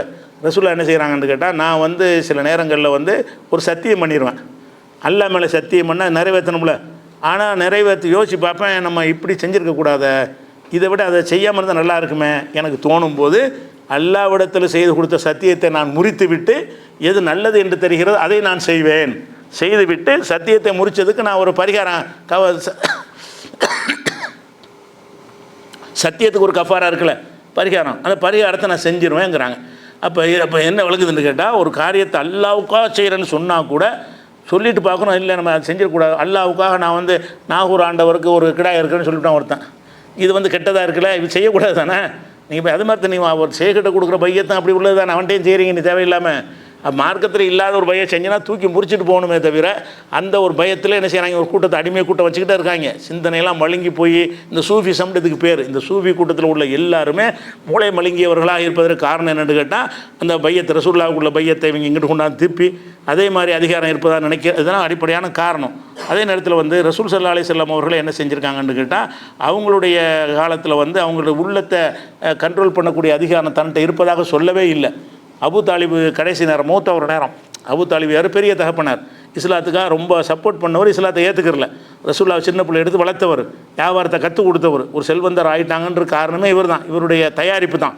அப்படி இருந்த அபு தாலிபு என்ன செய்கிறார், இஸ்லாத்தை ஏற்றுக்கிறல. கடைசி அது மௌத்து நெருங்கினோன்னு ரசூல்லா கிட்டத்தில் போய் ரசூல்லாம் போய் உட்காந்துருக்குறாங்க, பக்கத்தில் அபூஜையிலும் இருக்கிறான். அப்போ ரசூல்லா என்ன செய்கிறாங்கன்னா, நீ வந்து இஸ்லாத்தை ஏற்றுக்கிறங்க, பெரியப்பாவை நீங்கள் இஸ்லாத்தை ஏற்றுக்கிறங்க, நான் அல்லாட்ட உங்களுக்காக நான் பேசுகிறேன், வேறு தப்பு செஞ்சிருந்தாலும் நீ இஸ்லாத்தை ஏற்றுக்கிட்டீங்கன்னா உங்களுக்கான அல்லாஹ்விடத்தில் பரிந்துரை செய்கிறேன்னு ரசூல்லா சொல்லுவாங்க. அவர் என்ன செய்வார்னு கேட்டால், பக்கத்தில் அபூஜையில் இருந்துக்கிட்டு, நீ செஞ்சிடாதப்பா, அவன் பாட்டன் அப்துல் முத்தலிப் மார்க்கத்தை விட்டுறாத அப்படின்னு அவன் சாவி கொடுப்பான். பக்கத்தில் அபூலஹப் இருந்து கொண்டு, நீ அப்துல் முத்தலிப் மார்க்கத்தெலாம் நீ சாவணும், இந்த பையன் சொல்கிறத கேட்காத அப்படின்னு அவன் சொல்லுவான். ரசூல்லா திருப்பி இதை சொல்லுவாங்க, ரெண்டு பக்கம் திருப்பி திருப்பி திருப்பி திருப்பி அவர் காதில் ஏற்றுவாங்க. கடைசி நெஞ்சிருவார்னு கேட்டால், நான் அப்துல் முத்தலிப் மார்க்கத்தில் சாவுறேன்றவார். கூட ரசூல்லா சொல்ல ஈடுபடலை. அல்லாஹ்வுடைய ரசூல் பெரிய தகப்பனாருக்கு சொல்கிறாங்க, ஈடுபடலை. இவங்க சொல்கிறாங்க, அந்த ஷேக் அப்படி உங்களை பார்த்தாலும் உங்களுக்கு கெட்ட எண்ணத்தில் மாற்றிடுவாங்க, அவர் பார்த்தாலும் என்ன செஞ்சிடறேன் நம்மளை நேர்வழி கொண்டு போயிடுவாருங்கிறாங்க. அப்போ அல்லாஹ்வுடைய ரசூல் வந்து பெரிய தகப்பனாருக்கு எவ்வளோ அக்கறையோடு சொல்லியிருப்பாங்க, எவ்வளோ அன்போடு சொல்லியிருப்பாங்க, அவர் வரணும்னு எவ்வளோ கவலைப்பட்டாங்க. அப்படி சொல்லி இருக்கும்போது கூட அவர் வரலன்னு கவலைப்படுறாங்க, கண்ணீர் விடுறாங்க. அல்லாஹ் ஒரு வசனத்தை இறக்குறான், இன்னக்கலா தஹதி மன் அஹ்பப்த, நபியே நீ விரும்பின ஆளுக்கு நேர்வழி காட்ட இயலாது, உலாக்கின் அல்லாஹ் யஹதி மையஷா, அல்லாஹ் நாடியவர்களுக்கு நேர்வழி காட்டுவான்ற வசனம் அப்போ தான் இறங்குது. அப்போ ரசூல்லா வந்து ஒரு ஆளுக்கு நேர்வழி காட்ட விரும்புகிறாங்க. அது பெரிய தகப்பனாராக இருக்கிறாரு, ரொம்ப நன்றி கடன்பட்டவராக இருக்கிறாரு, அவருக்கு திருப்பி திருப்பி இஸ்லாத்தை எடுத்து சொல்கிறாங்க, மாட்டேங்கிறாரு. அப்போ ஒரு பெரிய தகப்பனாருக்கு ரசூல்லா சொல்லி ஏறலைன்னா ஒரு ஷேக்கு சொன்னோன்னா ஏறிங்கிறாங்க. நீ ஷேகுன்னு ஏற்றுக்கிற கேட்டுப்பார், ஷேக் அப்படி சொன்னார்னா அப்படி மண்டையில் ஏற்றிடுவார், எல்லாத்தையும் உன் கெட்ட குணத்தையெல்லாம் போக்கிடுவார், இப்படிங்கிற மாதிரிலாம் பில்டப் கொடுக்குறாங்களே. இதெல்லாம் இந்த இஸ்லாத்துக்கு அடிப்படைக்கு மாற்றமாக இருக்கா இல்லையா? இந்த ஒரு விஷயத்தையும் நம்ம கவனித்து கொள்ளணும். இது எங்கே இருக்குன்னா, இது புகாரில் நம்பர் சொல்லிட்டேன்னா 3884 ஹதீஸில் இந்த சம்பவம் இருக்கிறது. இன்னும் ஏராளமான வசனங்களில் இது இருக்குது. அப்போ இந்த மாதிரி ஒரு அடிப்படையில் வந்து இந்த வசனத்தை வந்து தப்புந்தவரமாக புரிகிறாங்க. அது போக இந்த தவறாக புரிகிறதுக்கு உதாரணமாக நான் இப்போ சொன்ன ஒரு ஹதீஸில் உங்களுக்கு விளக்கம் கிடைக்கும். என்ன கிடைக்கும்னா, ரசூலுல்லாஹ் என்ன செய்கிறாங்கன்னு கேட்டால் பையத்துகள் வாங்குறாங்கல்ல, மக்கள்கிட்ட வந்து உடன்படிக்கை வாங்குறாங்க. வாங்கும் பொழுது எல்லோரும் வாங்கி முடித்தோன்னே உஸ்மான் இல்லைன்னு சொல்லிட்டு என்ன செய்வாங்க, உஸ்மானுக்காக பையத் பண்ணும்போது அவங்க கையை வச்சு தான் உஸ்மானுங்கிறாங்க. இதுக்கு என்ன அர்த்தம் செய்வீங்க? இப்போ ரசூலுல்லாஹ் உஸ்மானை போயிட்டாரப்போ ரசூலுல்லாஹ் என்ன செய்கிறாங்க, அவங்க கை மேலே அவங்க கையை வைக்கிறாங்க, இது என் கை, இது உஸ்மான் கைங்கிறாங்க. உஸ்மான் கையை வச்சுட்டு இது உஸ்மானுக்காக உள்ள பையத்துங்கிறாங்க. இது எப்படி அர்த்தம் செய்வீங்க? இப்போ அந்த ஆயத்துக்கு செஞ்ச மாதிரி செய்கிறதா இருந்தால் அப்போ உஸ்மான் எல்லாம் ஒன்றா, உஸ்மான் மேலாடிட்டார வந்து, அப்போ உஸ்மானுக்காக வாங்கினேன்னு அர்த்தம் உனக்கு நல்லா விளங்குது. உஸ்மான் இல்லவே இல்லை, உஸ்மானுடைய கையும் கிடையாது, ரசூல்லாவோட கை உஸ்மான் கை ஆகவே ஆகாது, ரசூல்லா கை தான், உஸ்மான் கை தான் உஸ்மானுடைய கை. அப்படி இருக்கும் பொழுது ஏன் அதை சொன்னாங்க, இதுதான் உஸ்மானுடைய கைன்னு ஹாதிகி எது உஸ்மான், இது உஸ்மானுடைய கைன்னு சொல்லி வைக்கிறாங்க. இதில் அவங்க கை மேலே ஒரு கை வந்து ரசூல்லாவுடைய கையாம், இன்னொரு கை உஸ்மானுடைய கைங்கிறாங்க. அது எப்படி உஸ்மானுடைய கையாகும்? இது எப்படி நீங்கள் விளங்குனீங்க? இதை விளங்கணும், அதை விளங்குங்க. உஸ்மானுடைய கையினா உஸ்மான் ஒரு முக்கியம், அவர் சார்பாக பண்ணுறதுனால, நம்ம வேலைக்கு தானே அனுப்பியிருக்கிறோம், நம்ம வேலைக்கு போனதுனால அவர் வராததுனால அவர் சார்பாக நம்ம செய்யலாம். அவர் இருந்துக்கிட்டு வேணும்னு புறக்கணிச்சிருந்தாருன்னா அவர் செய்ய முடியாது. அந்த உஸ்மான் ஏன் இந்த உடன்படிக்கையில் கலந்து கொள்ளலைன்னு சொன்னால், நான் ஒரு வேலைக்கு அனுப்பியிருக்கிறேன், என் வேலைக்கு அவர் போயிருக்கும்போது இதில் கலந்து கொள்ளலைன்னு சொன்னால் நான் தான் அதுக்கு காரணம். நான் காரணமாக இருக்கிறனால அவர் சார்பாக நான் செய்கிறேன். அவர் இருந்தால் அவர் செஞ்சிருப்பார். அதுக்கு என்ன அர்த்தம்னு கேட்டால், அவர் இருந்திருப்பாரே ஆனால் அவர் என்னை பையத்தை செஞ்சிருப்பார். அவர் இல்லாத காரணத்தினால் அவருக்காக நான் செய்கிறேன்னு தான் அர்த்தம் செய்கிறீங்க. அப்போ அந்த ஒரு ஹதீஸில் இருந்து நம்ம சிந்திக்கிற விஷயம் என்னென்னு கேட்டால், இது இவருடைய கை அவருடைய கைன்னு சொல்வதையெல்லாம் நேரடி அர்த்தம் வந்து செய்யக்கூடாது. உங்கையை பற்றி உங்கைன்னு சொன்னால் தான் நேரடி அர்த்தம் செய்யணும். எவங்கையோ பிடிச்சி உன்னுடைய கைன்னு சொன்னால் அதுக்கு நேரடி அர்த்தம் செய்வீங்க. உங்கள் கையை பிடிச்சி இது உன் கைன்னா உங்கள் கைன்னு அர்த்தம் செய்யுங்க. என் கையை பிடிச்சி உங்கள் கைன்னு சொன்னால் எப்படி நேரடி அர்த்தம் செய்வது? நீங்கள் வேறு அவர் வேறு இருக்கிறமா இல்லை, பிரிஞ்சான இருக்கிற ரெண்டு பேருமே. அந்த மாதிரி விளங்காமல் என்ன செய்கிறாங்கன்ற அந்த ஒரு வசனத்தை வைத்துக்கொண்டு தரிகா முரீது என்று சொல்லி மக்களை வழிகெடுத்து கொண்டு இருக்கிற காட்சியை பார்க்கணும். இது ஒரு விஷயமாச்சு. அதே மாதிரி வந்து சில இலக்கியமாக இது கொள்கை சார்ந்த சில இலை சொல்லிக்கிற வேண்டியிருக்கிறது. இது கொள்கை சார்ந்த விஷயமாக கூடுதல் வளர்க்க வேண்டியிருக்குது. வெறும் இலக்கியம் மாத்திரம் இல்லாமல் மார்க்கத்தில் விளையாடுறாங்கல்ல, அதுக்காக தான் இலக்கியம் தாண்டி சில விஷயத்தையும் சொல்ல வேண்டியிருக்குது. அதே மாதிரி எல்லாம் என்ன செய்கிறாங்க, சில விஷயங்களை வந்து ஒரு உதாரணமாக காட்டுவான். எப்படி உதாரணம் காட்டுறோம்னு சொன்னால், நம்ம இரவு இருக்குல்ல, ராத்திரி நம்ம அடைகிறோம். ராத்திரி எல்லாம் சொல்லும்போது என்ன செய்கிறான்னு கேட்டால், இரவு என்பதை உங்களுக்கு ஒரு ஆடை ஆக்கியிருக்கேங்கிறான். இரவு ஆடையா? ஆடைங்கிற எது அணிந்திருக்கிறோமோ அதுதானே ஆடை. நம்ம போட்டுக்கிற சட்டை வெட்டியும் ஆடைன்னு சொல்லலாம். ராத்திரிங்கிறது மனிதனோட ஆடைக்கு சம்மந்தமே கிடையாது. ஆனால் அல்லாஹ் என்ன செய்கிறான்னா, ஹுவல்லதி ஜாலலக்குமுல் லைல லிபாசன், இரவை உங்களுக்கு அல்லாஹ் ஆடை ஆக்கியிருக்கிறேன் அப்படின்னு அல்லாஹ் வந்து 25வது சூறாவில் 47வது வசனத்தில் சொல்கிறான். அப்போ அல்லாஹ் வந்து இரவை ஆடை ஆக்குறேன்னு சொன்னால், இரவு ஆடைன்னா எப்படி நம்ம சிந்திச்சு பார்க்குறோம், இரவு எப்படி ஆடையாகும்? இரவுங்கிறது ஒரு மெட்டீரியல் கிடையாது, அது ஒரு காட்ட முடியாத, கண்ணுக்கு தான் காட்ட முடியுமே, இரவு எடுத்து காட்ட முடியுமா? இரவு எடுத்தால் தானே ஆடையை சுற்றலாம். இரவுங்கிறது ஒரு பொருள் கிடையாது, சுற்றுற மாதிரி உள்ள பொருள் கிடையாது, கண்ணுக்கு வெளிச்சம் இல்லாமல் தெரியாதபடி இருட்டுன்னு வச்சுருக்குறோம். அப்போ இரவை வந்து ஆடையை நல்லா சொல்கிறான்னு கேட்டால், இதுக்கு எவனாச்சும் நேரடி எடுத்து செய்வானா? இரவு ஆடையாச்சு. இப்போ ராத்திரியில் நிர்வாகம் நிற்கலாமா? அப்போ இரவு ஆடை ஆகிவிட்ட காரணத்தினால் எல்லாம் அவுத்து போட்டு நிற்கல, அது இரவு ஆடை இருக்கல, அப்படி யாராவது செய்வாங்களா? செய்ய மாட்டாங்க. இரவுலேயும் ஆடை அடிஞ்சு தான் இருக்கணும். அப்போ இரவில் வந்து ஆடை ஆக்கியிருக்கேன்னு அர்த்தம் என்னன்னு கேட்டால், அந்த ஆடை சில வேலைகளை செய்யும், அந்த வேலையை கொஞ்சம் இந்த இரவுங்கிறது செய்யும். இரவு என்ன செய்யணும், ஆடை அணிம்பது நம்முடைய அந்த ரங்கத்தை பாதுகாக்கும், அடுத்தவங்க பார்க்காம நம்மளை வந்து ஒரு காப்பாற்றுற ஒரு தன்மை எதுக்கு இருக்கிறது, அந்த ஆடைக்கு இருக்கிறது. நீங்கள் வீட்டுக்குள்ளே இருட்டில் இருந்தீங்கன்னா நீங்கள் கணவன் மனைவி சந்தோஷமாக இருப்பீங்க. அதெல்லாம் வந்து வெளியிலேருந்து எவனுக்கு தெரியாமல் இருக்கிறதுக்கு என்ன காரணம்? இருட்டு தானே காரணம். லைட்டை போட்டு இருந்தால் எவனை ஊற்று பார்த்துட்டு என்ன செய்கிறது அப்படின்லாம் வரும். இருட்டாக இருந்துச்சுன்னு சொன்னால் சில மானத்தை மறைக்கக்கூடிய ஒரு தன்மை அந்த இரவுக்கு இருக்கிறது. அப்போ இரவு என்பது வந்து ஆடையில் இருப்பதில் உள்ள சில அம்சம் இரவு என்ற அந்த நேரத்துக்கு இருக்கிற காரணத்தினால தான் அல்லாஹ் என்ன செய்கிறான்னு கேட்டால் இரவை ஆடை என்று சொல்கிறான். இப்படியான ஓமைகளும் குர்ஆனில் இருக்கு. இதுக்கு நான் நேரடி அர்த்தம் செய்யக்கூடாது. அதனால் இது சம்மந்தமான விஷயங்கள் இன்ஷா அல்லாஹ் இதே மாதிரி நிறைய இருக்கிறது, அடுத்தடுத்த நாட்களில் பார்க்கலாம். அதுபோக சில சகோதரர்கள் வந்து இந்த ஈரான் அப்டேட் அப்போ சொல்லிக்கிறங்கிறதுனால டெய்லி ஒரு 5 நிமிஷம் சொல்லி முடிச்சிடும். சரி, இந்த ஈரான் விஷயத்தை பொறுத்த வரைக்கும் இப்போ மக்கள்கிட்ட என்ன கேட்குறாங்கன்னா, இப்போ என்ன நிலையில் போய்கிட்டு இருக்குது அப்படின்னு கேட்பாங்க. யார் அவன் வந்து நாங்கள் தான் எங்கள் கை தான் ஓங்குனுச்சு அவன் சொல்லுவான், இவங்க வந்து எங்கள் கை தான் ஓங்குனுச்சுன்னு இவங்களும் சொல்லுவாங்க. ஆனால் உண்மையை நம்ம கண்டுபிடிக்க முடியும். 2 பேரும் சொல்கிறதுல எது உண்மை எது பொய்ன்னு கழித்து எடுத்துகிட்டு நம்ம சிந்தித்து கண்டுபிடிக்க முடியும். அந்த வகையில் பார்த்தீங்கன்னு சொன்னால் இன்றைக்கி வந்து யாருடைய கை ஓங்கி இருக்குது என்பதற்கு வந்து அந்த பிரிட்டன் பிரதமருடைய அந்த ஒரு அறிவிப்பு நமக்கு பெரிய சான்றாக இருக்குது. அவர் என்ன சொல்கிறாருன்னு கேட்டால், அமெரிக்காக்காரன் வந்து ஈரான் மேலே தாக்குதல் நடத்தப்போ வந்து அவன் பிரிட்டன்கிட்ட சைப்ரஸ்னு ஒரு தீவு இருக்குது, அந்த தீவில் தான் பெரிய இராணுவ தளம் வச்சுருக்கிறாங்க, விமானத்தளம்லாம் வச்சுருக்காங்க. பிரிட்டனுக்கு சொந்தமான பிரிட்டனை கான்ட்ரிக்டில் எடுத்து வச்சுருக்கிறான் சைப்ரஸ் தீவில். அவனுடைய விமானப்படையெல்லாம் அங்கே தான் வச்சுருப்பாங்க. அந்த படையிலேருந்து நாங்கள் வந்து ஈரானை தாக்கணுன்னு இப்போ ட்ரம்ப் கேட்பார். பிரிட்டன் மறுத்துருவாங்க. நீ யார் அனுமதி கேட்டினியா, உனக்கு சண்டைக்கு போய் சொல்லி யார் உனக்கு பர்மிஷன் கொடுத்தா, ஐநாவில் கேட்டியா, அது பாதுகாப்பு செய்ய கூட்டினியா, எல்லா நாடும் உன்ட்ட நீனா தானே போகிற, அதுக்கு நாங்கள் எடுத்து தரமாட்டோம்னு சொல்லிடுவார். தரமாட்டேன்னு சொன்னோன்னே அங்கே அவருக்கு அனுமதி இல்லாமல் தான் இந்த அரபு நாடுகளில் இருந்து அந்த தாக்குதல் நடத்தினாங்க. நேற்று என்ன சொல்லியிருக்காருன்னு கேட்டால், அதாவது இது வந்து நாங்கள் இப்படி சொல்லி இருந்தோம், ஆனால் ஈரானுடைய கை ஓங்கி கொண்டிருப்பதை நம்ம பார்த்துக்கிட்டு இருக்க முடியலை. யார் ஜெயிச்சாங்கிறதுக்கு ஆதாரம், ஈரானுடைய கை ஓங்கி கொண்டிருப்பதை பார்த்துருக்க முடியலை. அதனால் சைப்ரஸ்லேருந்து நீங்கள் அமெரிக்காவை தாக்க அனுமதி கொடுத்துட்டோம். அமெரிக்காவோட விமானங்கள்லாம் சைப்ரஸில் இறக்கி, சைப்ரஸ்னால் 2000 கிலோமீட்டர் வரும், ஏறக்குறைய 1900 கிலோமீட்டர் வருது ஈரானுக்கு. அப்போ 2000 கிலோமீட்டர் தொலைவில் உள்ள சைப்ரஸ் தீவில் இருந்து எங்கள் விமானத்தை கொண்டாந்து தாக்கிக்கிறதுக்கு அமெரிக்காவுக்கு அனுமதி கொடுத்தவங்க. அது சொன்ன காரணம் என்ன, இவர் அநியாயமாக தான் யுத்தம் செய்கிறாரு, இருந்தாலும் ரொம்ப அடி வாங்கிட்டார், செத்துருவார் போல இருக்குது, அதுக்கு அவண்டியை கொடுக்குறோன்னு சொன்னால் இதுக்கு மேலே என்ன சர்டிஃபிகேட் வேணும், யாருக்கு ஓங்கியிருக்குண்டு. இவங்க என்னத்தை சொன்னாலும் அடி பலமாக பின்னி எடுக்கிறாங்கன்னு வழங்குதா இல்லையா. அதனால் வந்து அவங்க கடும் அடியில் இருக்கிறாங்க. அது மாத்திரம் இல்லாமல் ட்ரம்ப் என்ன சொல்கிறாருன்னு கேட்டால், நான் வந்து சமாதானத்துக்கு 1 மாதத்தில் நாங்கள் சமாதானத்துக்கு ஆயிடுவோம், சமாதானத்துக்கு தயாராக இருக்கோன்னு பெல்ட் அடிச்சிட்டான். அவன் ஈரான் என்ன செய்கிறாங்க, சமாதானமா நாங்கள் தானே முடியும், நீ எப்போ 1 மாதத்தில் முடிக்கிறது, நாங்கள் தான் நிப்பாட்டுவோம், நாங்கள் எப்போ நினைக்கிறோம் அப்போ தான் நிப்பாட்டுவோம், இதோட சமாதானத்துக்கு வரமாட்டோங்கிறாங்க. சமாதானத்துக்கு வருவேன்னு சொல்கிறவங்க ஓங்கி இருக்குதா, சமாதானத்துக்கு வரமாட்டேன்னு சொல்கிறவங்க ஓங்கி இருக்குதா.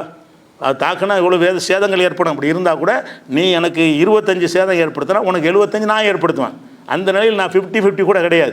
அப்படி இருக்கும்போது நான் ஏன்டா உனக்கு பயப்படணும், அவன் நிப்பாட்ட மாட்டேங்கிறாங்க. அவன் நிப்பாட்டுவோம், சமரசமாக போய்க்கிறோங்கிறாங்க. அவனுடைய ஐக்கிய நாடு சபையை வச்சுலாம் என்ன செய்கிறாங்க, சமாதான பேச்சு நடத்தணும்னு சொல்ல வைக்கிறாங்க. அவனை சுயமானு சொல்ல மாட்டாங்க, இவன் சொல்லித்தான் செய்யுது. யார் எப்போ சமாதான பேச்சுவார்த்தை, நீ மட்டும் அடிப்பீங்க, தாக்குவீங்க, தலைவரை கொள்ளுவீங்க, சமாதான பேச்சுவார்த்தையா, கணக்கு தீக்காமல் சமாதான பேச்சுவார்த்தை கிடையாதுன்னு சொல்லிட்டாங்க. யாருக்கு ஓங்கி இருக்குன்னு பார்த்துக்கிறங்க. அதே மாதிரி வந்து இன்னொரு முக்கியம் என்னென்னா, இப்போ அடிக்கிற விஷயங்கள்லாம் வந்து அந்த கப்பலை வச்சு தான் எல்லாம் ஆட்டம் போட்டுருந்தாங்க. அந்த கப்பலில் கடுமை, அதாவது ஆப்ரஹாம் லிங்கன்கிற பேரில் உள்ள உலகத்திலே அதான் பெரிய கப்பல்னு சொல்லி அதில் நூற்றுக்கணக்கான விமானங்கள் இருக்கும், பல ஏற்பாடுகள்லாம் இருக்கும். அந்த விமான ஓடு பாதையை பார்த்தாலே ஒரு நிலப்பரப்பு மாதிரியே தான் இருக்கும். அவ்வளோ பிரம்மாண்டமாக இருக்கக்கூடிய ஒரு கப்பல், அதை கொண்டே நிப்பாட்டி தான் உலகத்தை பயங்காட்டுவாங்க. அந்த கப்பலில் இருந்து தாக்கி தான் ஈராக்கெல்லாம் அழிச்சாங்க. அந்த கப்பல்லேருந்து குண்டு போட்டு தான் ஆப்கானிஸ்தான்லாம் பண்ணாங்க. அந்த கப்பலில் என்ன செய்கிறாங்கன்னா, இவங்க 4 பலஸ்டிக் மிசைலை போட்டு அடிச்சிருக்கிறாங்க. அடித்தவொன்னே என்ன செஞ்சாங்க, அடிச்சிடணும்னு அறிவிச்சிட்டாங்க, நாங்கள் அடிச்சு விட்டோம் அப்படிங்கிறாங்க. அடிச்சுன்னு சொன்னோன்னே இந்த பக்கமே வர கிடையாதுன்னு தான் முதல்ல அமெரிக்கா நினைச்சிட்டான், இந்த பக்கமே எந்த ஒரு விஷயம் வர கிடையாதுன்னு தான் முதல் நாள். அதுக்கடுத்து கொஞ்ச நேரத்தில் கிறுக்கன் வந்து ட்ரம்புங்கிறான், கிறுக்கு பிடிச்ச மாதிரி பேசுவான். கொஞ்ச நேரம் கழிச்சு நினைச்சான்னு கேட்டால், எங்களில் ஒரு 3 பேர் தான் இறந்துருக்கிறார்களுங்கிறான், வரவே இல்லைங்கிறான் அந்த தாக்குதலில். அப்போ கப்பல் அடித்து ஒத்துக்கிறான், கப்பல் அடித்தாங்க, பெருசாக ஒன்றும் கிடையாது, 3 பேர் தான். 3 பேர் சொன்னா ஒரு 30 பேர் இருக்குன்னு வைங்களா, அப்போ தான் 3 வாங்க 3 பேர் தான் செத்துருக்கிறார்கள்னு சொன்னால் என்ன அர்த்தம், போது வரவே இல்லைங்கிற. அப்புறம் 3 பேர் செத்தாங்கன்னு. அதுக்கப்புறம் என்ன செஞ்சிட்டாங்கன்னா, அந்த அந்த கப்பல் வந்து எரியிற படத்தை போட்டு விட்டாங்க. இப்போ வந்துருச்சு, இதெல்லாம் வந்துக்கிட்டு இருக்குது. அந்த கப்பல் வந்து ஒரு பக்கம் என்ன செய்யுது, தீப்பிடிச்சி எரியுது. தீப்பிடிச்சி எரிஞ்சுன்னா என்ன வேறுனா, மூழ்கடிக்கா விட்டாலும் கூட தீப்பிடிச்சி எரிஞ்சால் அவன் அதை ஓடு பாதையெல்லாம் வீணாக போயிடும், விமானத்தை எடுத்து இயக்க முடியாது, அங்கேருந்து குண்டு போட முடியாது. அவ்வளோ பெரிய கையை தான் முறிச்சிட்டாங்க. இப்போ யார் கை ஓங்கி இருக்குது, நல்ல வளமான அந்த கப்பலை நெருங்க இயலாது அவ்வளோ தடுப்பு வச்சுருக்கோங்கிறாங்க. அந்த கப்பலை தாக்குறதுக்கு எது வந்தாலும் அடித்து பின்னி எடுத்துருவோம்னு சொல்லிக்கிட்டு பந்தா காட்டிகிட்டு இருந்தான். அந்த கப்பலை போய் அடிச்சு நினைச்சிருக்காங்க, தகர்த்துருக்குறாங்க. இது வந்து ஆரம்பம் தான்.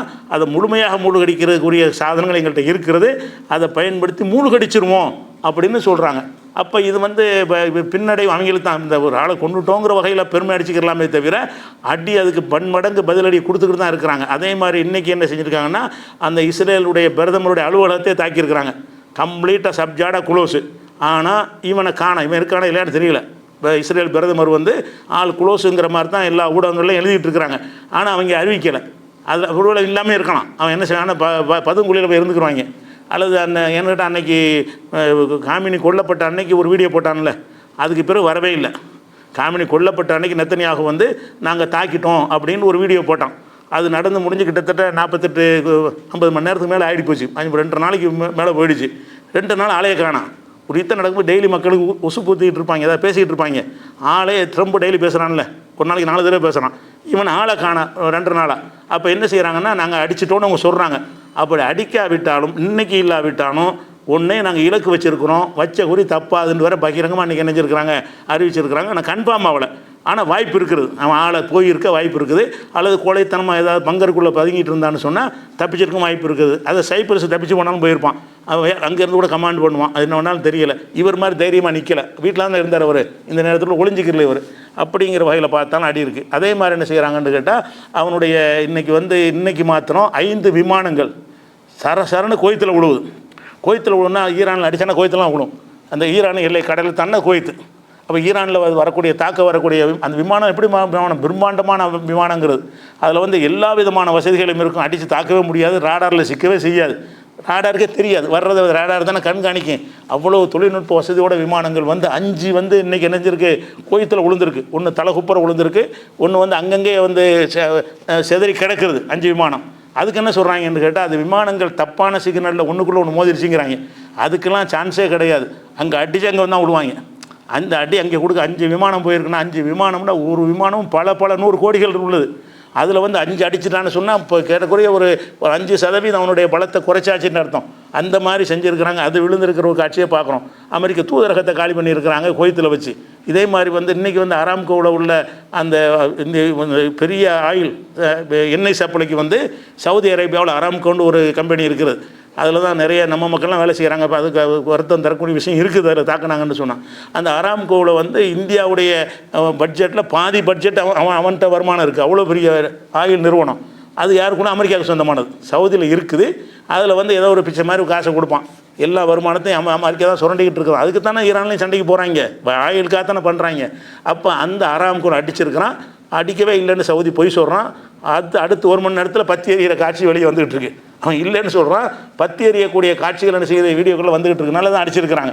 இப்படி எல்லா வகையிலையும் என்ன செய்கிறாங்கன்னா, கத்தாரில் பேஸ் எல்லாமே கிடையாது. எங்கெங்கெல்லாம் பேஸ் வச்சுருந்தானோ இராணுவ தளங்கள் எல்லாத்தையும் சப்ஜாட்டாக க்ளோஸ் பண்ணிட்டாங்க. இனிமேல் அவங்களுடைய குறி ட்ரம்பாகவும் வச்சுருக்கிறாங்க. ட்ரம்புக்கும் குறி வச்சுருக்குறோம்.